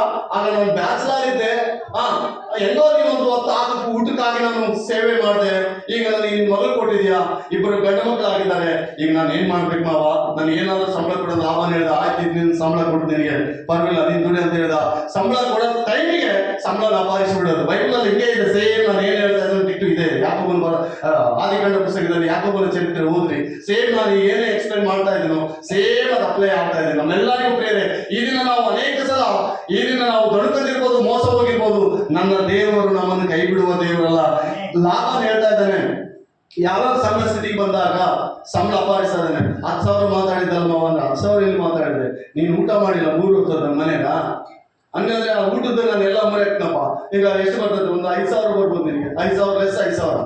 ಈಗ ಇದೇ ರೀತಿ ಇವನು ಈ 5,000 ತೆಗೆದುಕೊಂಡು ಅವನಿಗಿಂತ ಬಲಿಷ್ಠನಾಗಿದ್ದಾನೆ, ಬರೀ 5,000 ಇವ್ನಿಗೆ ಕಣ್ಣು ಕೆಂಪಾಗ್ಬಿಡ್ತು. ನಾನು ಎಷ್ಟು ಸಂಬಳ ಕಡಿಮೆ ಮಾಡಿದ್ರು ಇವ್ನ ಮೇಲೆ ಹೋಗ್ತಾ ಇದ್ದೀನಲ್ಲಪ್ಪ, ಏನ್ ಮಾಡ್ಬೇಕು ಇವನ್ನ? ಅಲ್ಲ ಇಲ್ವಯ್ಯ, ಇವ್ರು ಎಷ್ಟು ಸಂಬಳ ಕಡಿಮೆ ಮಾಡಿದ್ರು ಇವನು ಮೇಲೆ ಹೋಗ್ತಾ ಇದ್ದಾನೆ. ನೀನು ಏನ್ ಮಾಡ್ಬೇಕಂತ ಹೇಳಿ ಒಂದ್ ದಿವಸ ಈಗ ಇಬ್ಬರು ಪಂಚಾಯತಿ ಕುಂತು ತೀರ್ಮಾನ ಮಾಡ್ತಾ ಇದ್ರೆ, ಇವತ್ತಿಂದ 5,000 ಕೊಡಗಲ್ಲ, 10,000 ಕೊಡಗಲ್ಲ, ಒಂದು ತೀರ್ಮಾನ ಮಾಡೋಣ. ಏನು, ನಿನಗೆ ನೀನು ಕುರಿ ಕಾಯ್ತಾ ಇದೀಯಾ, ಅರ್ಧ ಕುರಿ ನಿನಗೆ ಅರ್ಧ ಕುರಿ ನನಗೆ ಅಂತ ಹೇಳ. ಅದರಲ್ಲಿ ಮೋಸ ಮಾಡ, ಅದರಲ್ಲಿ ಮೋಸ ಆದ. ಯಾಕೋ ಏನ್ ಮಾವ ಹೆಂಗ್ ಮಾಡ್ತಿದ್ರ ಅದು ನನಗೆ ಗೊತ್ತಿಲ್ಲಪ್ಪ, ನನ್ನ ಸ್ವಭಾವ ಮೋಸ ಮಾಡೋದೆ. ಅಲ್ಲೆಲ್ಲೂಯ್ಯ, ಮೋಸ ಮಾಡೋರ್ನ ಯಾರು ಬದಲಾಯಿಸಕ್ಕಾಗಲ್ಲ? ಕಳ್ಳನ ಬದಲಾಯಿಸ್ಬೋದು, ಕಳ್ಳನ ಬದಲಾಯಿಸ್ಬೋದು, ಕುಡುಕನ್ ಬದಲಾಯಿಸ್ಬೋದು. ಮೋಸ ಮಾಡೋದು ಅಂದ್ರೆ ಯಾವನು ಬದಲಾಯಿಸ, ಅವನಿಗೆ ಬುದ್ಧಿನೇ ಅದು. ಅಲ್ಲೇಲೂಯ್ಯ, ಅಲ್ಲೇಲೂಯ್ಯ. ನಿಮ್ಗೆಲ್ಲ ಅನುಭವ ಇದೆ. ಬಂಗಾರದಂಗಡಿ ಹೋಗಿ, ಬಂಗಾರದಂಗಡಿ ಹೋಗಿ ಅವ್ರು ಎಷ್ಟು ಬೆಲ್ಲದಂತ ಮಾತಾಡ್ರಿ, ಸರ್ ಹಿಂಗೆ ಏನ್ ಕೆಲಸಗಳು ನೀಟಾಗಿ ಮಾಡಿ ಸರ್, 24 ಕ್ಯಾರೆಟ್ ಎಲ್ಲ ಹೇಳ್ರಿ. ಯಾವ್ದ್ರಲ್ಲಿ ನಿಮ್ಮನ್ನ ಕನ್ಫ್ಯೂಸ್ ಮಾಡಿ, ನೀವು MBBS ಓದಿರ್ಬೇಕು, ಆದ್ರೆ ಅವ್ರ ಹತ್ರ ನೀವೇನ್ ಕೆಲಸ ಮಾಡೋಕ್ಕಾಗಲ್ಲ. ಇದು ರೈಟ್, ಕರೆಕ್ಟಾ? ಯಾವ್ದ್ರಲ್ಲ ಒಂದ್ರಲ್ಲಿ ನಮ್ಮನ್ನ ಅತಿ ಕಳಿಸಿರ್ತಾರ, ಅವರಿಗೆ ಲಾಭ ಇದೆ, ಏನ್ ಕೆಲಸ ಮಾಡಲ್ಲ ಅವರು. ಹಾಗೆ ಲಾಭ ಕೂಡ ಹಂಗೆ ಇದ್ದಾನೆ. ಈಗ ಯಾಕೋಬ ಏನ ಸಾಕಾಯ್ತು ಅವನಿಗೆ, ಏನ್ ಹೇಳ್ತಾ ಇದ್ದಾಳೆ, ಏನ್ ರವಿಗೆ ಹೇಳ್ತಾ ಇದ್ದಾಳೆ, ಈಗ ಇಷ್ಟು ಶ್ರೀಮಂತನಾದೆಲ್ಲ ಇವರು ನಮ್ಮ ಅಪ್ಪನ ಆಸ್ತಿಯಿಂದಲೇ ಅಂತ ಹೇಳ್ತಾರೆ. ಯಾಕೋ ಕೋಪ ಬಂತು, ನಾನು 10 ಸಲ ನಿಮ್ಮ ತಂದೆ ನನ್ನ ಸಂಬಳನ ಬದಲಾಯಿಸಿದಂತೆ. ಎಷ್ಟು ಸಲ? 2 ತಿಂಗಳು ನಿಮಗೆ 2 ಪ್ರಾಜೆಕ್ಟ್ ಹಾಕಿದ್ರೆ ಕೇಳಿಸಲ್ಲ, ಅವ್ನ ಹೆಣಕ್ಕೆ ಒಯ್ಕೊಂಡ್ಬಿಡ್ತಲ್ಲ, ಅಬಲ್ಲ 13 ಆಬ್ಸೆಂಟ್ ಆಗಿದ್ರು ಒಂದೇ ದಿವಸ ನನಗೆ ಕೇಳಿಸಲ್ಲ. 13 ಆಬ್ಸೆಂಟ್. ದೇವರಿಗೆ ಸ್ತೋತ್ರ, ದೇವರ ಚಿತ್ತ ಇದೆ, ನಾನು ಗೊತ್ತಿಲ್ಲ. ಆದ್ರೆ ನೀವು 13 ಇದೆಯಾ? 13 ಆಬ್ಸೆಂಟ್ ಒಂದಲ್ಲ, ಕೇಳಿ ಹೋಗಿ ಹೇಳ್ತಾರೆ ಅವ್ರಿಗೆ. ಪ್ರಸಾದ ಇನ್ನೂ 2 ಅಂತ ಹೇಳಿದ್ರೆ, ನನ್ನ ಹೆಸರು ಇನ್ನೂ 2 ಅಂತ ಹೇಳ್ತಾರೆ ಅವ್ರಿಗೆ. ಆ ಪ್ಲೇಸಲ್ಲಿ ಇರ್ತಿದ್ರೆ 13 ಆಬ್ಸೆಂಟ್ ರೀ. ನಾನು ಮಾಡೋದೇ 15-16 ದಿವಸ. ಅದ್ರೆ ನಾ ಕಾಯ್ತಾರೆ ಹೊರಗೆ ಮೀಟಿಂಗ್ ಹೋಗೋದು, ಒಂದು 20% ಅದ್ರಾಗ 13 ಅಂದ್ರೆ ಎಷ್ಟು ಬರ್ತದೆ ನನಗೆ? 2 ಕಡಿಮೆ ಮಾಡಿದ್ರೆ ಅವೆಲ್ಲ ಬಗ್ಗೆ ಬಿಡ್ತೀರಿ, ಕೆಲಸ ಬೇಡ ಇನ್ನೊಂದು ಕೆಲಸ ಅಂತ. ಎಲ್ಲಿದ್ರು ನಂಬಿಕೆ ಆಗಿರ್ಬಿಡ್ರಿ, ದೇವ್ರು ನಿಮ್ಮನ್ನು ಆಶೀರ್ವಾದ ಮಾಡ್ತಾನೆ. ಯಾಕೋಬನ ಜೀವಿತ ಅದೇ ಆಗಿದೆ. 10 ಸಲ ಬದಲಾಯಿಸಿದ ನನ್ನ ಸಂಬಳ, 10 ಸಲ ಅವ್ನು ಮಾವು ಕೊಟ್ಟಿಲ್ಲ. ಪಾಪ ಕಷ್ಟಪಟ್ಟು ಕುರಿಗಳು ಕಾದಿದ್ದಾನೆ, ಮಳೆಯಲ್ಲಿ ಚಳಿ. ಕುರಿಕಾಯಿ ಅವ್ರ ವಿಷಯ ಹೇಗಿರ್ತದೆ ಗೊತ್ತಾ? ಮಳೆ ಚಳಿ ಅವ್ರಿಗೆ ಲೆಕ್ಕಿರಲ್ಲ, ಎಲ್ಲ ಒಂದೇ, ಬೇಸಿಗೆ ಒಂದೇ, ಸುಗ್ಗಿ ಒಂದೇ ಅವರಿಗೆ. ಅಲ್ಲೆಲ್ಲಯ್ಯ, ಆ ರೀತಿ ಮಾಡ್ತಾ ಇದ್ದಾನೆ. ಆದ್ರೆ 10 ಸಲ ನಿಮ್ಮಪ್ಪ ನನ್ನ ಸಂಬಳ ಬದಲಾಯಿಸ್ತಾ, ನನ್ನ ದೇವರು ಇರುವುದರಿಂದಲೇ ನಾನು ಅಭಿವೃದ್ಧಿ ಆಗಿದ್ದೇನೆ ಅಂತ ಯಾಕೋ ಸಾಕ್ಷಿ ಕೊಡ್ತಾ ಇದ್ದಾರೆ. ಬೈಬಲ್ ಹೋದ್ರೆ ಆ ಬೈಬಲ್ ವಾಕ್ಯ, ನನ್ನ ದೇವರು ನನ್ನ ಹಿಂದೆ ಇರೋದ್ರಿಂದ ನಾನು ಅಭಿವೃದ್ಧಿ ಆಗಿದ್ದೇನೆ. ಈಗ ಯಾಕೋಬ ಹೇಳ್ತಾ ಇದ್ದಾರೆ, ನೋಡಪ್ಪ, ನನಗೆ ಸಮವಾದ ಮರಿಗಳು ಹೆಂಗೆ ಎಲ್ಲ ಬ್ಲ್ಯಾಕ್, ಎಲ್ಲ ನಂದೇ ಮರಿ. ಒಂದು ವೇಳೆ ಚಿಕ್ಕೆ ಮಚ್ಚೆ ಇದ್ದು ಮರಿಗಳು ಏನಾದ್ರೂ ಬಿದ್ರೆ ಎಲ್ಲ ನಿನವೆ. ಯಾಕೋಬನಿಗೆ ಒಂದು ಥಾಟ್ಸ್ ಬಂತು. ಅವನು ಹೋದ ಕುರಿಗಳು ನೀರು ಕುಡಿಯುವಾಗ ಒಂದು ಕೋಲನ್ನು ತೆಗೆದುಕೊಂಡು ಅದ್ರ ತೊಗಲನ್ನು ಸುರಿದು ಆ ಕೋಲಿಗೆ ಚೆನ್ನಾಗಿ ಸುಟ್ಬಿಟ್ಟ. ಸುಟ್ಟಮೇಲೆ ಆ ಕೋಲು ಹೆಂಗಿರ್ಬೋದ, ಕರ್ಗ ಬೆಳಗ್ಗೆ ಸುಟ್ಕೊಂಡು ನೋಡಿದ್ರೆ ನೀವು ಯಾರಾದ್ರೂ ಕುರುಬರ ಕೈ ಇರ್ತದೆ ನೋಡ್ರಿ, ಕುರುಬರ ಸಾಯೋರ ಕೈಯಲ್ಲಿ ಕರ್ಗ ಬೆಳಗ್ಗೆ. ಅದ ಕಾರಣ ಗೊತ್ತಾ, ತೊಗಲು ಸುಟ್ಟಿರ್ತಾರ, ಅದು ಒಂದಲ್ಲಿ ಬೆಳಗ್ಗೆ ಒಂದಲ್ಲಿ ತೊಗಲಿದ್ದಲ್ಲಿ ಬೆಳಗಿರ್ತದೆ, ತೊಗಲಿದ್ದಲ್ಲಿ ಕರಗಿರ್ತದೆ. ಇವ್ನು ನೀರು ಕುಡಿಯುವಾಗ ಆ ಕೋಲನ್ನು, ಕುರುಬರು ನೀರು ಕುಡಿಯುವಾಗ ಆ ಕೋಲನ್ನು ನೀರ್ನಾಗ ಇಟ್ಟು ಕೂಡಲೇ ಆ ಕುರುಗಳೆಲ್ಲ ಅದು ನೋಡ್ತಾ ನೀರು ಕುಡಿದ್ವು. ಆ ವರ್ಷ ಎಲ್ಲ ಕೂಡ ಬರೇ ಮಚ್ಚೆ ಮರಿಗಳು ಹೆಂಗಿದೆ ಗೊತ್ತಾವಾಗ. ಈಗ ಲಾಭ ಏನ್ ಮಾತು ಕೊಟ್ಟಿದ್ದಾನೆ ಯಾಕೋಬನಿಗೆ? ಮಚ್ಚೆಯುಳ್ಳ ಮರಿಗಳೆಲ್ಲ ನಿನ್ವೆ, ಕರೆಗಳೆಲ್ಲ ನನ್ವೆ. ಆ ವರ್ಷ ಎಂತ ಹುಟ್ಟಿದಾವಂತ? ಎಲ್ಲ ಮಚ್ಚೆ ಬಿದ್ದಿದಾವ. ಯಾಕೋಬನಿಗೆ ನಾನು ನಿದ್ರಿಸೋದು ಆಗ್ತಾ ಇಲ್ಲ. ಇವನ್ನ ನೋಡಿದ್ರೆ ಇವನ್ ಎಲ್ಲಿಂದ ಬಂದು ಇಷ್ಟ ಅಭಿವೃದ್ಧಿ ಆಗ್ತಾ ಇದ್ದಾನ? ಕುರಿಗಳಲ್ಲೇ ಅಭಿವೃದ್ಧಿ ಆದ. ಒಂದಲ್ಲೊಂದು 2 ಹೆಣ್ಮಕ್ಳು ಮಾಡ್ಕೊಂಡ್ಬಿಟ್ಟ. ಊರಲ್ಲೆಲ್ಲ ಅಭಿವೃದ್ಧಿ ಆಗಿದ್ದಾನೆ, ಧನವಂತನಾಗಿದ್ದಾನೆ, ಬೆಳ್ಳಿ ಬಂಗಾರ ಸಂಪಾದಿಸಿದ್ದಾನೆ, ಎಲ್ಲ ಮಾಡಿದ್ದಾನೆ. ಇವ್ನು ಏನ್ ಮಾಡಿದ್ರೆ ಸರಿ ಆಗ್ತದೆ ಅಂತೇಳಿ ಆಲೋಚನೆ ಮಾಡ್ತಾ ದೇವ್ರು ಹೇಳ್ದ, ಇನ್ನು ನಿನ್ನ ಶ್ರೀಮಂತಿಗೆ ಜಾಸ್ತಿ ಆಯ್ತು, ಜಾಸ್ತಿ ಬಾಯ್ಬಿಡಿ, ನಿಮ್ಮ ಮಾವನ ಮನೇಲಿ ಇಟ್ಟು ಹೊರ ಬಂದು. ಮಾವು ಕೇಳಿಲ್ಲ ಅವನು, ಎಲ್ಲ ತುಂಬಿಕೊಂಡ ಹೋಗ್ಬಿಟ್ಟ. ಈಗ ತಂದೆ ಮನೆಗೆ ಬರ್ತಾ ಇದ್ದಾನೆ. ತಂದೆ ಮನೆಗೆ ಬರುವಾಗ ಸಮುದ್ರದ ಬುಡದಲ್ಲಿ ಯಶಾವನ ಭಯ ಇದೆ, ಅಣ್ಣನ ಮೋಸ ಮಾಡಿ ಹೋಗಿದ್ದಾನಲ್ಲ, ಯಶಾವನ ಭಯ ಇದೆ. ಅವ್ನು ಹೋದ್ರೆ ಎಲ್ಲಿ ಬಲಿಬಿಡ್ತಾನ ಎಂಬುದಾಗಿ ಆ ರಾತ್ರಿ ಆ ಒಂದು ನದಿಯ ದಡದ ಪ್ರಾರ್ಥನೆ ಮಾಡ್ತಾ ಇದ್ದಾನೆ ಯಾಕೋಬನು. ಎಲ್ಲಿವರೆಗೆ ಪ್ರಾರ್ಥನೆ ಮಾಡಿದೆ ಗೊತ್ತಾ? ಹೇಳ್ರಿ ಪ್ರಿಯ ಆತ್ಮೀಯ ಸಹೋದರಿ ಸಹೋದರಿ, ಎಲ್ಲಿವರೆಗೆ ಪ್ರಾರ್ಥನೆ ಮಾಡಿದೆ ಹೇಳ್ರಿ? ಇಡೀ ರಾತ್ರಿ ಎಲ್ಲ ಪ್ರಾರ್ಥನೆ ಮಾಡಿದೆ. ಯಾಕೋಬನಿಗೆ ಏನು ಕಮ್ಮಿ ಇದೆಯಾ? ಗುರಿ ಇದೆ. ಒಂದಲ್ಲಂದ್ರೆ ಇಬ್ಬರು ಹೆಂಡತಿಯರಿದ್ದಾರೆ, 7 ಪಾಳೆಗಳಿಗೆ ಒಡೆಯಲಾಗಿದ್ದಾನೆ, ದನ ಕುರಿಗಳು, ಆಸ್ತಿ ಅಂತಸ್ತು, ಬಂಗಾರ ಬೆಳ್ಳಿ ಎಲ್ಲ ಸಮೃದ್ಧಿ ಆಗಿದೆ. ಆದ್ರೆ ಯಾಕೋಬನು ದೇವರನ್ನು ಮರೆತಿಲ್ಲ. ದೇವರನ್ನ ಆರಾಧನೆ ಮಾಡಿಕೊಂಡು ನದಿಯ ದಡದ ಹತ್ರ ಪ್ರಾರ್ಥನೆ ಮಾಡಲಿಕ್ಕೆ ಪ್ರಾರಂಭಿಸಿದ. ಹೊತ್ತುಟ್ಟಿದೆ, ರಾತ್ರಿ ಪ್ರಾರಂಭ ಮಾಡಿದ ಪ್ರಾರ್ಥನೆ. ಹೊತ್ತು ಸೂರ್ಯ ಅಸ್ತಮಿಸ್ತಾ ಇದೆ. ದೇವದೂತನ ಹೇಳ್ತಾ ಇದ್ದಾನೆ, ಇನ್ನು ನನ್ನ ಕಾಲು ಬಿಡು, ಜನರು ನಾನು ನೋಡ್ತಾ ಹೋಗ್ತೀನಿ ಅಂತ ಹೇಳಿದ್ರೆ, ಯಾಕೋಬನ್ ಹೇಳ್ತಾನೆ, ನೀನು ನನ್ನ ಆಶೀರ್ವಾದ ಮಾಡುವಾಗ ನಾನು ನಿನ್ನ ಪಾದ ಬಿಡಲ್ಲ. ಆ ಪಟ್ಟು ನಮ್ಗಿದೆಯಾ? ದೇವರಿಗೆ ಹೇಳ್ತಾರೆ, ನೀನು ನನ್ನನ್ನು ಆಶೀರ್ವಾದ ಮಾಡೋರು ನಿನ್ನ ಪಾದ ಬಿಡಲ್ಲ ಪ್ರಭು ಅಂತ ಹೇಳ್ಬೇಕು. ನನಗೆ ಆರೋಗ್ಯ ಕೊಡೋರು ನಿನ್ನ ಪಾದ ಬಿಡಲ್ಲ ಪ್ರಭು. ನನ್ನ ಕುಟುಂಬ ಸರಿ ಮಾಡೋರು ನಾನು ನಿನ್ನ ಪಾದ ಬಿಡಲ್ಲ ಪ್ರಭು. ನನ್ನ ಕುಟುಂಬ ಅಭಿವೃದ್ಧಿ ಹೊಂದುವವರಿಗೆ ನಿನ್ನ ಪಾದ ಬಿಡಲ್ಲ ಪ್ರಭು. ನಾನು ಅಭಿವೃದ್ಧಿ ಹೊಂದುವವರಿಗೆ, ನನ್ನ ಆರೋಗ್ಯ ಬರುವವರಿಗೆ, ಸಮಾಧಾನ ಬರುವವರಿಗೆ, ನನಗಿರುವ ಕಷ್ಟ ಎಲ್ಲ ಸಂಕಟ ತೀರೋದು ನೀನು ಪಾದ ಬಿಡಲ್ಲ ಪ್ರಭು. ನೀನಿಗೆ ಆಧಾರದಿಂದ ನೀನು ಹೇಳಿದ್ರೆ ದೇವರು ಅದನ್ನು ಮಾಡುವವರಿಗೆ ಬಿಡಲ್ಲ. ಯಾಕೋಬನಿಗೆ ಹೇಳ್ತಾನೆ, ಆಶೀರ್ವಾದ ಮಾಡಿದ್ರೆ ಬಿಡು ಎಂಬುದಾಗಿ ಕಾಲು ಜಾಡಿಸ್ಕೊಂಡು ಯಾಕೋಬನ್ ಬಿಡ್ತಾ ಇದ್ದಾರೆ. ಈಗ ಹೊರಗಡೆ ಹೋಗುವಾಗ ಬಂದಿದ್ದು ಒಂದು ಪಾಳ್ಯ, ಅವನು ಹೋಗಿದ್ದು ಬರೇ ಕೋಲಿನಿಂದ. ವಾಕ್ಯ ಹೇಳ್ತದೆ, ಲಾಬಾನನ ಮನೆಗೆ ಯಾಕೋಬನ್ ಹೋಗುವಾಗ ಕುರಿಗಳ ಕಾಯಕ್ಕೆ ಒಂದು ಕೋಲು ಮಾತ್ರ ಒಯ್ದ. ಬರುವಾಗ ಕುರಿಗಳನ್ನು ಹಿಡ್ಕೊಂಡು ದಾಸಿಯರನ್ನು ಸಮೃದ್ಧಿಯಾಗಿ ಬಂದ. ಈಗ ಈ ನದಿಯ ದಡದಲ್ಲಿ ಪ್ರಾರ್ಥನೆ ಮಾಡ್ದ. 2 ಪಾಳ್ಯಗಳಿಗೆ ಒಡೆಯ, 2 ಪಾಳ್ಯಗಳಿಗೆ ಹಲ್ಲೆಲೂಯಾ, ಹಲ್ಲೆಲೂಯಾ. ಒಂದೇ ಜಾಬ್ ಸಾಕ ನಿನಗೆ? ಒಂದು ಜಾಬ್ ಮಾಡ್ತಾ ಇದ್ರೆ ಒಂದು ಜಾಬ್ ಸಾಕ? ಮಾಡು, ಸೈಡ್ ಏನಾದ್ರು ಮಾಡ್ಬೇಕು. ದೇವರ ವಾಕ್ಯ ಹೇಳ್ತದೆ, ನಿಮ್ಮನ್ನು ಭಾಗ್ಯ ಸಂಪಾದಿಸಿಕೊಳ್ಳಲಿಕ್ಕೆ ನಾನು ಬಿಟ್ಟಿದ್ದೀನಿ. ಸಂಪಾದಿಸಿಕೊಳ್ಬಾರ್ದು ನಾವು ಈ ಸಮಯದಲ್ಲಿ. ನಾವು ಕಷ್ಟಪಟ್ಟರೆ ದೇವರಿಲ್ಲ ಅಂತನ ಸಂಪಾದನೆ ಮಾಡೋದ್ರಲ್ಲಿ ತಪ್ಪಿಲ್ಲ, ಸಂಪಾದನೆ ಮಾಡ್ಕೊಳ್ಬೋದು. ನಾವು ಹೇಳ್ಬೇಕು, ದೇವರು 2 ವರ್ಷ ಆಶೀರ್ವಾದ ಮಾಡಿ. ಈ ಬ್ಲೆಸ್ಸಿಂಗ್ ಎಲ್ಲ ಪ್ರಭು. ನಿನ್ನ ಪಕ್ಕದಲ್ಲಿ ಯಾರು ಹೆಂಗಿದಾರೆ ಗೊತ್ತಿಲ್ಲ, ನೀನು ಮಾತ್ರ ಬ್ಲೆಸ್ಸಿಂಗ್ ಅಲ್ಲೇ ಇರ್ಬೇಕು. ನೀನು ನೋಡಿ ಆಶ್ಚರ್ಯ ಆಗ್ಬೇಕು, 60,000 ರೂಪಾಯಿ ಸಂಬಳದಾಗ ಇವ್ನು ಹೆಂಗ್ ಬದುಕ್ತಾನಪ್ಪ ಅಂತ ಹೇಳ್ಬೇಕು. Hallelujah, hallelujah. ಆಶ್ಚರ್ಯ, ಅದು ಆಶ್ಚರ್ಯ. 10 ಸಲ ಯಾಕೊಬ್ಬರು ಸಂಬಳ ಬದಲಾಯಿಸಿದ್ರೆ ಅದು ದೇವ್ರು ನೋಡಿರಲ್ವಾ? 2,000 ಪೇಮೆಂಟ್ ಕಡಿಮೆ ಮಾಡಿದ್ರೆ ಅಂತಂದ್ರೆ ಸೂಪರ್ವೈಸರ್ಗೆ ಫೋನ್ ಮಾಡ್ತಾರೆ, 2,000 ಕಡಿಮೆ ಆಗಿದೆಯಲ್ಲ, ಯಾಕೆ 500 ಕಡಿಮೆ ಆಗಿದೆಯಲ್ಲ, ಅವನಂತ ತಗಾಲ ಇರೋದೇ ಅಷ್ಟೇ. ಅವ್ರು ಅಷ್ಟೇ, ನೀವು ದೇವ್ರಿಗೆ ಒಪ್ಪಿಸ್ಬೇಕು. ಅವನ ಹೃದಯ ಬದಲಾಗಬೇಕಂದ್ರೆ ಯಾರಿಗೆ ಒಪ್ಪಿಸ್ಬೇಕು ಹೇಳ್ರಿ? ಯಾರು? ದೇವ್ರು ಯಾರು ಹೇಳ್ರಿ? ನ್ಯಾಯವಾದಿಮ್ಮ. ದೇವ್ರು ಯಾರು ಹೇಳ್ರಿ? ಪ್ರತಿ ವಿಷಯ ದೇವರು ನ್ಯಾಯವಾದಿ. ಆ ನ್ಯಾಯವಾದಿ ಕೈಯಲ್ಲಿ ನಾವು ನ್ಯಾಯ ಸಮರ್ಪಣೆ ಮಾಡಿದ್ರೆ ನ್ಯಾಯ ಮಾಡುವವರಿಗೆ ಆತನ ಬಿಡಲ್ಲ. ನ್ಯಾಯವಾದಿ ನಮ್ಮ ದೇವರು, ಜಡ್ಜ್. ಆತ ಸ್ವಲ್ಪ ತೀರ್ಪು ಮಾಡಿದ್ರೆ ಆ ತೀರ್ಪು ಬದಲಾಯಿಸಲಿಕ್ಕೆ ಯಾರಿಗೂ ಅಧಿಕಾರ ಇಲ್ಲ. ಈ ಲೋಕದಲ್ಲಿ ಜಡ್ಜ್ ತೀರ್ಪು ಕೊಟ್ಟು ಬದಲಾಯಿಸಲಿಕ್ಕೆ ಕೆಲವೊಂದು ಕಾರ್ಯಗಳಿದೆ. ಆದ್ರೆ ದೇವರು ನಿನ್ನನ್ನು ಆಶೀರ್ವಾದ ಮಾಡಿದ್ರೆ ಬದಲಾವಣೆ ಮಾಡಲಿಕ್ಕೆ ಸಾಧ್ಯವಿಲ್ಲ. ಲಾಭನ ಅದೇ ಮಾಡ್ತಾನೆ, ಯಾಕೋಬನ ಆಶೀರ್ವಾದ ಹೊಂದಬಾರದು ಎಂಬುದಾಗಿ ತುಳಿತಾ ಇದ್ದಾನೆ. ಆದ್ರೆ ದೇವರನ್ನು ಮೇಲೆ ಕೆತ್ತಾ ಇದ್ದಾನೆ. ಅವನು ತುಳಿತಾ ಇದ್ದಾನೆ, ಅವನು ದೇವರವನ ಮೇಲೆ ಕೆತ್ತಾ ಇದ್ದಾನೆ. ನೀನು ದೇವರ ಮೇಲೆ ಕೆತ್ತುವಾಗ ನಿನ್ನನ್ನು ಯಾರು ತುಳಿಲಿಕ್ಕೆ ಸಾಧ್ಯ ಇಲ್ಲ. ನೆಕ್ಸ್ಟ್ ಜಕ್ರಿಯ 10 ವಾಕ್ಯ. ಜಕ್ರಿಯ 10 ವಾಕ್ಯ.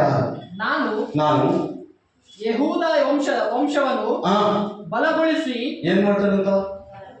Hallelujah, hallelujah. ಬಲ ಅಂದ್ರೆ ಏನ್ ಹೇಳ್ರಿ?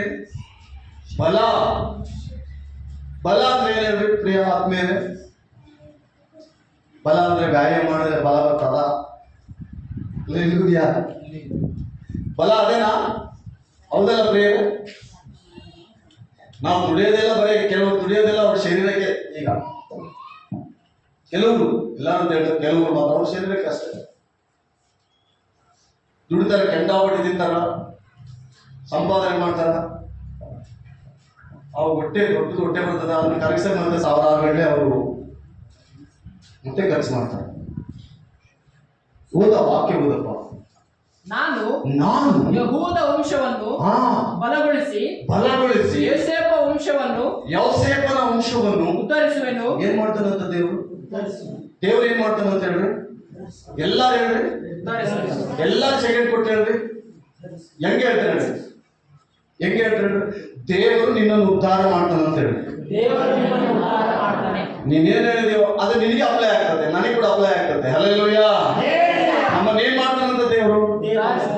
ಸಂಹಾರ ಮಾಡ್ತಾ ಇರ್ತಾರೆ ಯಾರು?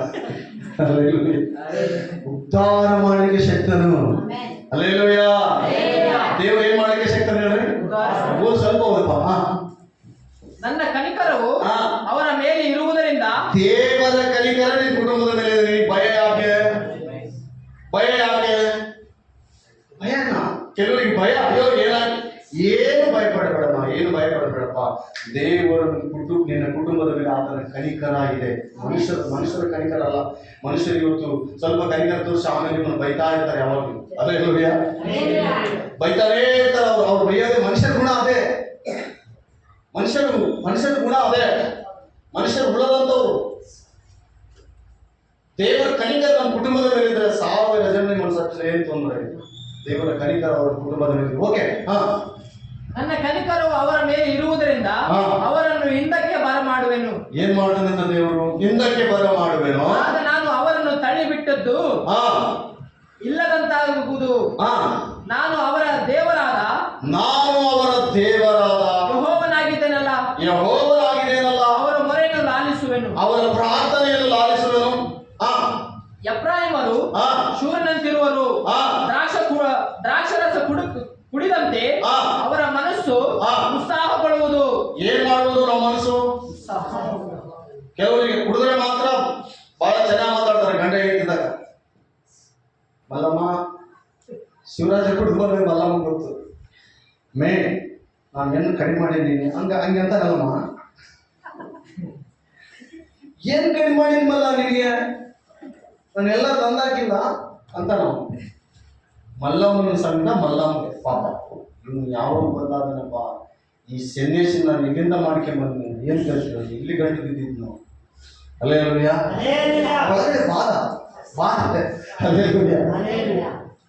ದೇವರಿಗೆ ಸ್ತೋತ್ರ ಪ್ರಿಯರೇ. ದೇವರ ವಾಕ್ಯ ಎಷ್ಟು ಸ್ಪಷ್ಟವಾಗಿದೆ ಅಲ್ಲ ಪ್ರಿಯ ಆತ್ಮೀಯ ಸಹೋದರಿ ಸಹೋದರ. ಸ್ವಲ್ಪ ಓದಪ್ಪ. ದ್ರಾಕ್ಷರಸವನ್ನು ಕುಡಿದ ಉತ್ಸಾಹ ಇವಾಗ ಹೆಂಗಿದ್ದೀವಿ ನಾವು? ನಿಮ್ಗೆಲ್ಲ ಸ್ವಲ್ಪ ನಡು ನೈತಾ ಇರ್ತಾವ ಅನ್ಸುತ್ತೆ, ಕಿರ್ತಾ ಇರ್ತಾವ. ನೀವು ನನಗೆ ಉತ್ಸಾಹ ಇದೆ, 1 ಗಂಟೆ ನಿಮಗೆ ಬೋಧಿಸ್ಬೇಕು. ದೇವರ ವಾಕ್ಯಗಳು ನಿಮ್ಗೆ ಅಪ್ಲೈ ಆಗ್ಬೇಕು. ದೇವರ ವಾಕ್ಯ ನಿಮ್ಮನ್ನು ಸರಿಪಡಿಸ್ಬೇಕು, ನಿಮ್ಮನ್ನು ಆಶೀರ್ವಾದ ಮಾಡ್ಬೇಕೆಂಬ ನನಗೆ ಆ ಕುತೂಹಲ ಇದೆ. ನಿಮ್ಗೆ ಹೆಂಗಿದೆಯೋ ಗೊತ್ತಿಲ್ಲ. ಅಲ್ಲೆಲ್ಲೂಯ. ಇವತ್ತು ಸಂಡೇ ಯಾವ ಬಿಟ್ರೆ ಚಿಕನ್ ತಗೋಬೇಕು, ಮಟನ್ ತಗೋಬೇಕು, ಶಾಪಿಂಗ್ ಮಾಡಬೇಕು, ಅದು ಮಾಡಬೇಕು, ಇದು ಮಾಡಬೇಕು, ಊರಿಗೆ ಹೋಗ್ಬೇಕು, ಬಸ್ ಬರ್ತದ್ದು, ಎಲ್ಲ ಏನ್ ಚಿಂತೆ ಇಲ್ಲ. ದೇವರಿಗೆ ಸ್ತೋತ್ರ. ಅಲ್ಲೆಲ್ಲೂಯ. ಒಂದೊತ್ತು ಇಲ್ಲೇ ಇದ್ರೆ ಇದ್ರೆ ಏನು ತೊಂದರೆ ಇಲ್ಲ. ಒಂದೊತ್ತು 2 ಹೊತ್ತು 3 ಹೊತ್ತು ಊಟ ಕೊಡ್ಲಿಕ್ಕೆ ದೇವರು ನಮಗೆ ಶಕ್ತಿ ಕೊಟ್ಟಿದ್ದಾರೆ. ಪ್ರಿಯ ಆತ್ಮೀಯರೇ, ನನ್ನ ಸಹೋದರ, ನನ್ನ ಸಹೋದರಿ, ಉತ್ಸಾಹ ದೇವರು ನಿನ್ನ ಆಶೀರ್ವಾದ ಮಾಡಿ ಹೆಂಗಿರ್ತದೆ ನಿನ್ನ ಉತ್ಸಾಹ.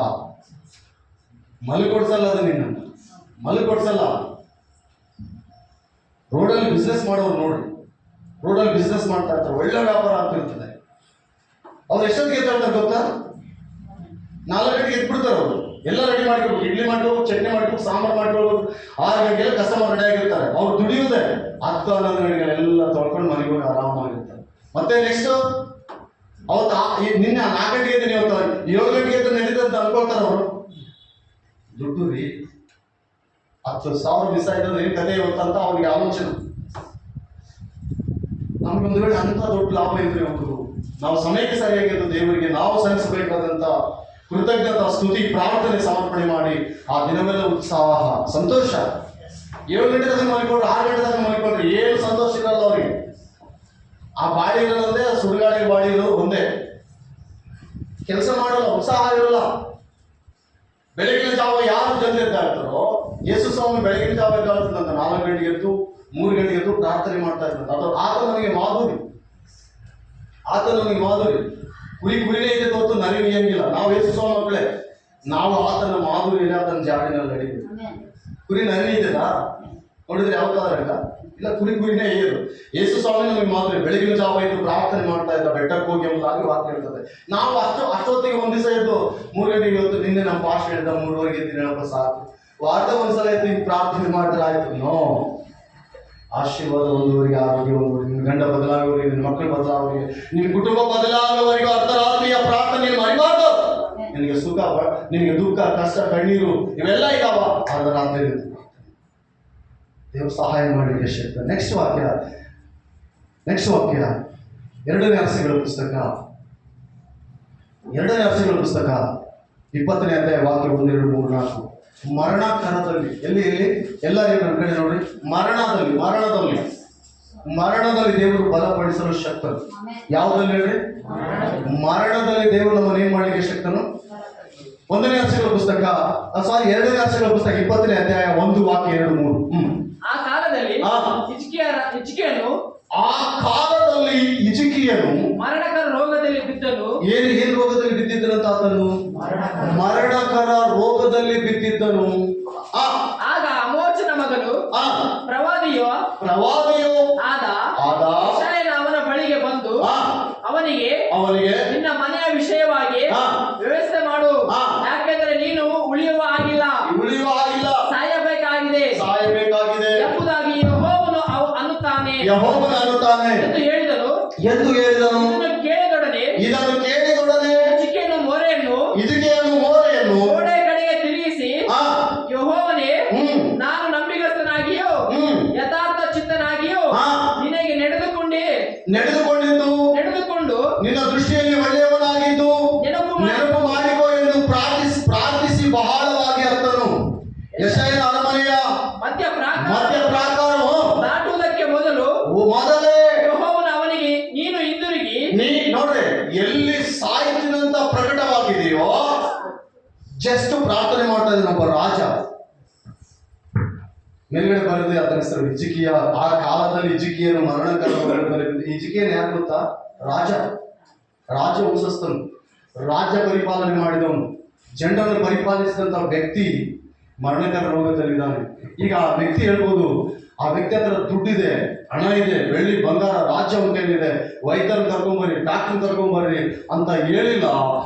ದೇವರನ್ನ ಆಶ್ರಯಿಸ್ತಾನೆ. ಒಬ್ಬ ಪ್ರವಾದಿ ಬಂದು ಹೇಳ್ತಾನೆ, ನೀನು ಸಾಯ್ತಿ ಅಂತ ನನಗೆ ಹೇಳಿದ ದೇವರು, ನಿನ್ ಮನೆ ಸರಿ ಮಾಡ್ಕೊ. ಈಗ ಆ ಪ್ರವಾದಿ ಹೇಳಿ ಬಾಯಲ್ಲಿ ತಟಾದಿಲ್ಲ, ಇವನು ಪ್ರಾರ್ಥನೆ ಮಾಡ್ತಾನೆ, ದೇವರೇ ಹೆಂಗಿದ್ದಂತ ಇವನು ಒಳ್ಳೆಯವನಾಗಿದ್ದು, ನಂಬಿಗಸ್ತನಾಗಿದ್ದು, ಯಥಾರ್ಥ ಚಿತ್ತದಿಂದ ದೇವರ ಮನೆಯಲ್ಲಿ ಇದ್ದದ್ದನ್ನು ಜ್ಞಾಪಕ ಮಾಡಿಕೊಂಡ. ದೇವರು ತತ್ಕ್ಷಣದಲ್ಲಿ ಅರಮನೆಯ ಪ್ರಾಕಾರವನ್ನು ದಾಟಿಲ್ಲ, ಮತ್ತೆ ರಿಪೀಟ್ ಬಂದು ಹೇಳ್ತಾ ಇದ್ದಾನೆ, ಇನ್ನು 15 ವರ್ಷ ನೀನು ಬದುಕಿ ಅಂತ. ನಿನ್ನ ದೇವರು ಸಾವಿನಲ್ಲಿ ಕೂಡ ನಮಗೆ ಆಯಾಸವನ್ನು ವೃದ್ಧಿ ಮಾಡುವ ಯಾವಾಗಲೂ ವೈದ್ಯರನ್ನ ಆಶ್ರಯಿಸಬೇಡಿ, ಡಾಕ್ಟರ್ನ ಆಶ್ರಯಿಸ್ಬೇಕಿಲ್ಲ ಅಂತಲ್ಲ, ಯಾವಾಗಲೂ ಅದ್ರ ಖರ್ಚು ಸಭೆಗೆ ಕೊಡ್ರಿ. ಡಾಕ್ಟರ್ಗೆ ಎಷ್ಟೆಷ್ಟು ನಾವು ಮಾಡ್ತಾ ಇದ್ದೀವಿ, ಸಭೆಯಲ್ಲಿ ಏನಿಲ್ವೋ, ಸಭೆಗೆ ಏನು ಕೊರತೆ ಇದೋ ಸೇವಕರಿಗೆ ಸಹಾಯ ಮಾಡಿ ದೇವರು ನಿಮ್ಮನ್ನು ಆಶೀರ್ವಾದ ಮಾಡ್ತಾರೆ. ನೀವು ಕೊಡ್ತಿರೋದು ಪೇಪರ್, ಈ ಲೋಕದಲ್ಲಿ ನಡೀತಿರೋದೇ ಅದೇ. ಬಟ್ ದೇವ್ರ ಬ್ಲೆಸ್ಸಿಂಗಿಗೆ ನಾವೆಷ್ಟು ಬೆಲೆ ಕಟ್ಟಿದ್ರು ಆ ಬೆಲೆ ಕಟ್ಟಲಿಕ್ಕೆ ಆಗಲಾರಂತ ಆಶೀರ್ವಾದ. ಮರಣಕರದಲ್ಲಿಯೂ ದೇವರನ್ನು ಎಬ್ಬಿಸಿ ಆಯಸ್ಸನ್ನು ವೃದ್ಧಿ ಮಾಡಿ ಆಶೀರ್ವಾದ ಮಾಡಿ ನಿನ್ನನ್ನು ವೃದ್ಧಿಗೊಳಿಸುವ ದೇವಾದಿ ದೇವರು. ಹಲ್ಲೆಲೂಯಾ.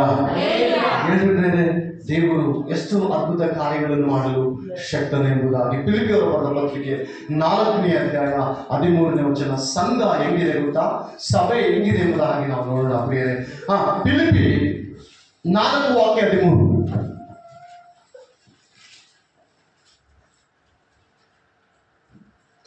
ಹ್ಮ್ 4, 13, 14.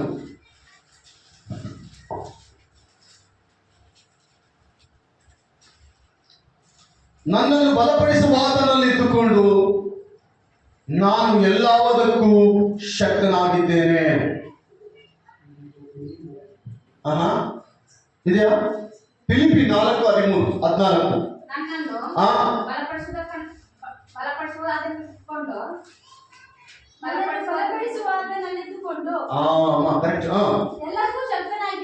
ಏನು ನಿನ್ನಲ್ಲಿ ಯಾರಿರ್ಬೇಕು ಹೇಳ್ರಿ? ನಿನ್ನಲ್ಲಿ ಬಲಪಡಿಸುವ ಆತನಿರ್ಬೇಕು. ಯಾರಿರ್ಬೇಕು ಹೇಳ್ರಿ? ಕಷ್ಟ ಬರ್ತದೆ, ಹಿಂಸೆ, ಬಾಧೆ, ಸಂಕಟ, ರೋಗ, ಬಡತನ ಇವೆಲ್ಲ ಬರ್ತವೆ. ನೀನ್ ಹೇಳ್ಬೇಕು, ನನ್ನನ್ನು ಬಲಪಡಿಸುವ ಆತನಲ್ಲಿ ಇದ್ದುಕೊಂಡು ನಾನು ಎಲ್ಲವನ್ನು ತಾಳಿಗೆ ಶಕ್ತನಾಗಿದ್ದೀನಿ. ಬಡತನವನ್ನು ತಾಳಿಕೋ, ಅದೇ ಬಡತನ ನಿನಗೆ ಶಾಶ್ವತ ಅಲ್ಲ.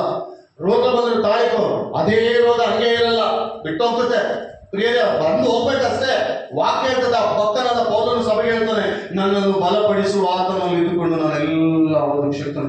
ಏನ್ ಬಂದು ನಾನು ಸಹಿಸಿಕೊಳ್ತಂತ ಭಕ್ತನ ಹೇಳ್ತಾನೆ. ನೋಡ್ರಿ ಆ ವಾಕ್ಯ ಎಷ್ಟು ಸ್ಪಷ್ಟವಾಗಿದೆ. ನನ್ನನ್ನು ಬಲಪಡಿಸುವ ಆತನಲ್ಲಿದ್ದುಕೊಂಡು ಹಾ ಎಲ್ಲರಿಗೂ ಶಕ್ತನಾಗಿ ನೋಡಿ, ನಿಮ್ಗೆ ಯಾರಾದ್ರೂ ಅನ್ಯಾಯ ಮಾಡಿದ್ರೆ, ಹಲೋ, ಅನ್ಯಾಯ ಮಾಡಿದ್ರೆ, ದೇವರೇ ಎಲ್ಲ ನೀನು ನೋಡ್ಬೇಕಪ್ಪ.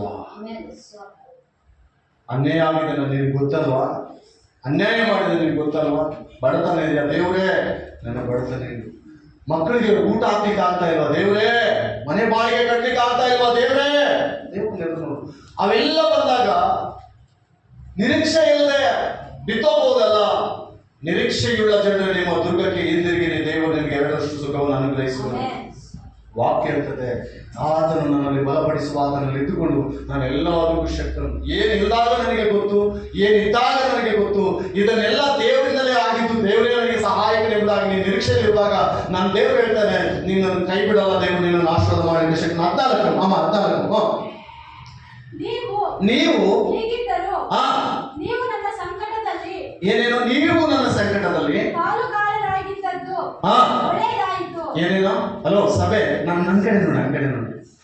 ಸಭೆ ಅಂದ್ರೆ ಸೇವಕನು ಪೌಲನು ಸಂಕಟದಲ್ಲಿದ್ದಾಗ ಸಭೆ ಹೆಲ್ಪ್ ಮಾಡಿದೆ ಅಂತ.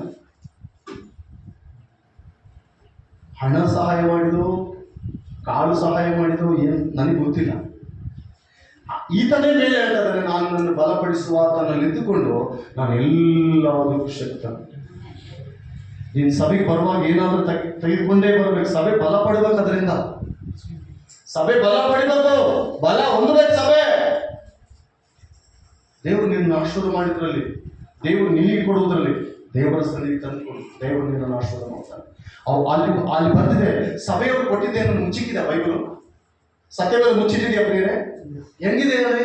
ನಾನು ಸಂಕಟದಲ್ಲಿ ನೀವು ಪಾಲುಗಾರರಾಗಿದ್ದೀರಿ. ಎಷ್ಟು ಒಳ್ಳೆ ಮಾತು ಪ್ರಿಯರೇ. ಅಮ್ಮ ಸ್ವಲ್ಪ ಇದಲ್ಲದೆ ಹಾ ಫಿಲಿಪ್ಪಿಯವರೇ, ಹಾ ನಾನು ನಿಮ್ಮ ಮೊದಲು ನಿಮ್ಮಲ್ಲಿ ಹಾ. ಸುವಾರ್ತೆಯನ್ನು ಸಾರಿ ನಿಮ್ಮ ಫಿಲಿಪ್ಪಿಯವರೇ, ನಾನು ಮೊದಲು ನಿಮ್ಮಲ್ಲಿ ಸುವಾರ್ತೆಯನ್ನು ಸಾರಿ ಮಕೆದೋನ್ಯದಿಂದ ಹಾ ಹೊರಟು ಹೋದಾಗ ಹಾ. ಕೊಳ್ಳುವ ವಿಷಯದಲ್ಲಿ ನಿಮ್ಮ ಹೊರತು ಬೇರೆ ಯಾವ ಸಭೆಗೂ ಅಬ್ಬಾ ಸಂಬಂಧವಿರಲಿಲ್ಲ. ಆಮೇನ್. ಹಲೋ,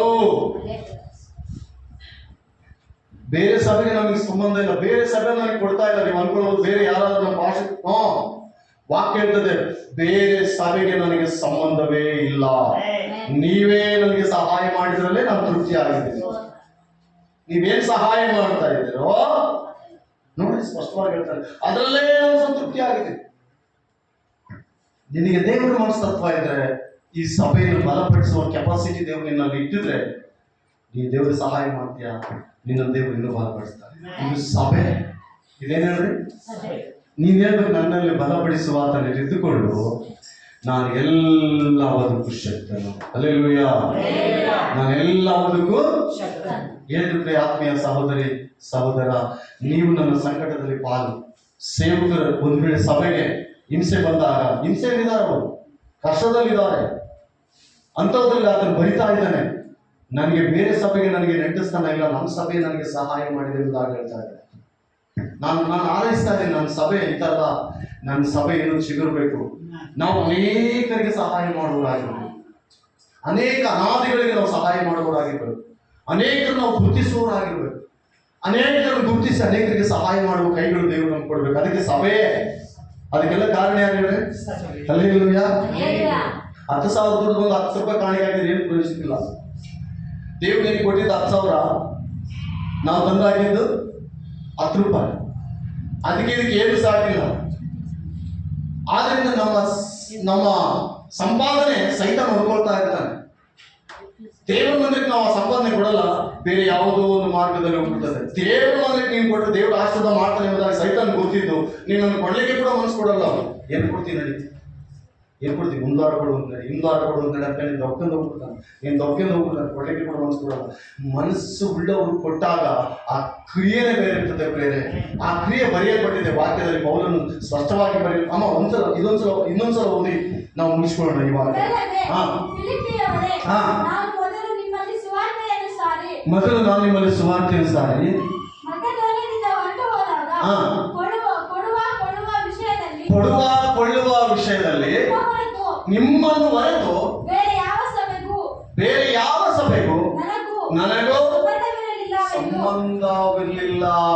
ಸಂಬಂಧ ಇಲ್ಲ. ನಮ್ಮ ಸಭೆ ನಮಗೆ, ನಮ್ಮ ಮಕ್ಕಳೇ ನಮಗೆ. ನಿಮ್ಮ ಮಕ್ಕಳು ಬೇರೆಯವ್ರನ್ನ ತಂದೆ ಹಬ್ಬಕ್ಕಾಗಲ್ಲ, ನನ್ನ ಮಕ್ಕಳು ಬೇರೆಯವ್ರ ತಂದೆ ಹಬ್ಬಕ್ಕಾಗಲ್ಲ. ಆಂಟಿ ಅಂಕಲ್ ದೊಡ್ಡಪ್ಪ ಚಿಕ್ಕಪ್ಪ ಅನ್ಬೋದು ಅಷ್ಟೇ, ಅಲ್ಲಿವರೆಗೂ. ಆದ್ರೆ ನಾವು ನಮ್ಮ ಸಭೆ ಎಂಬ ಒಂದು ಗೌರವ, ನಮ್ಮ ಸಭೆ ಇದು ಆತ್ಮೀಯ ಸಭೆ ಎಂಬುದಾಗಿ ನಾವು ಗುರುತಿಸಿದ್ರೆ ದೇವರು ನಮ್ಮನ್ನು ಅಧಿಕವಾಗಿ ಆಶೀರ್ವಾದ ಮಾಡ್ತಾನೆ. ಸಾಕ್ಷಿ ಬರೆಯಲ್ಪಟ್ಟಿದೆ, ಅಲ್ಲಿ ಸಾಕ್ಷಿ ಬರೆಯಲ್ಪಟ್ಟಿದೆ.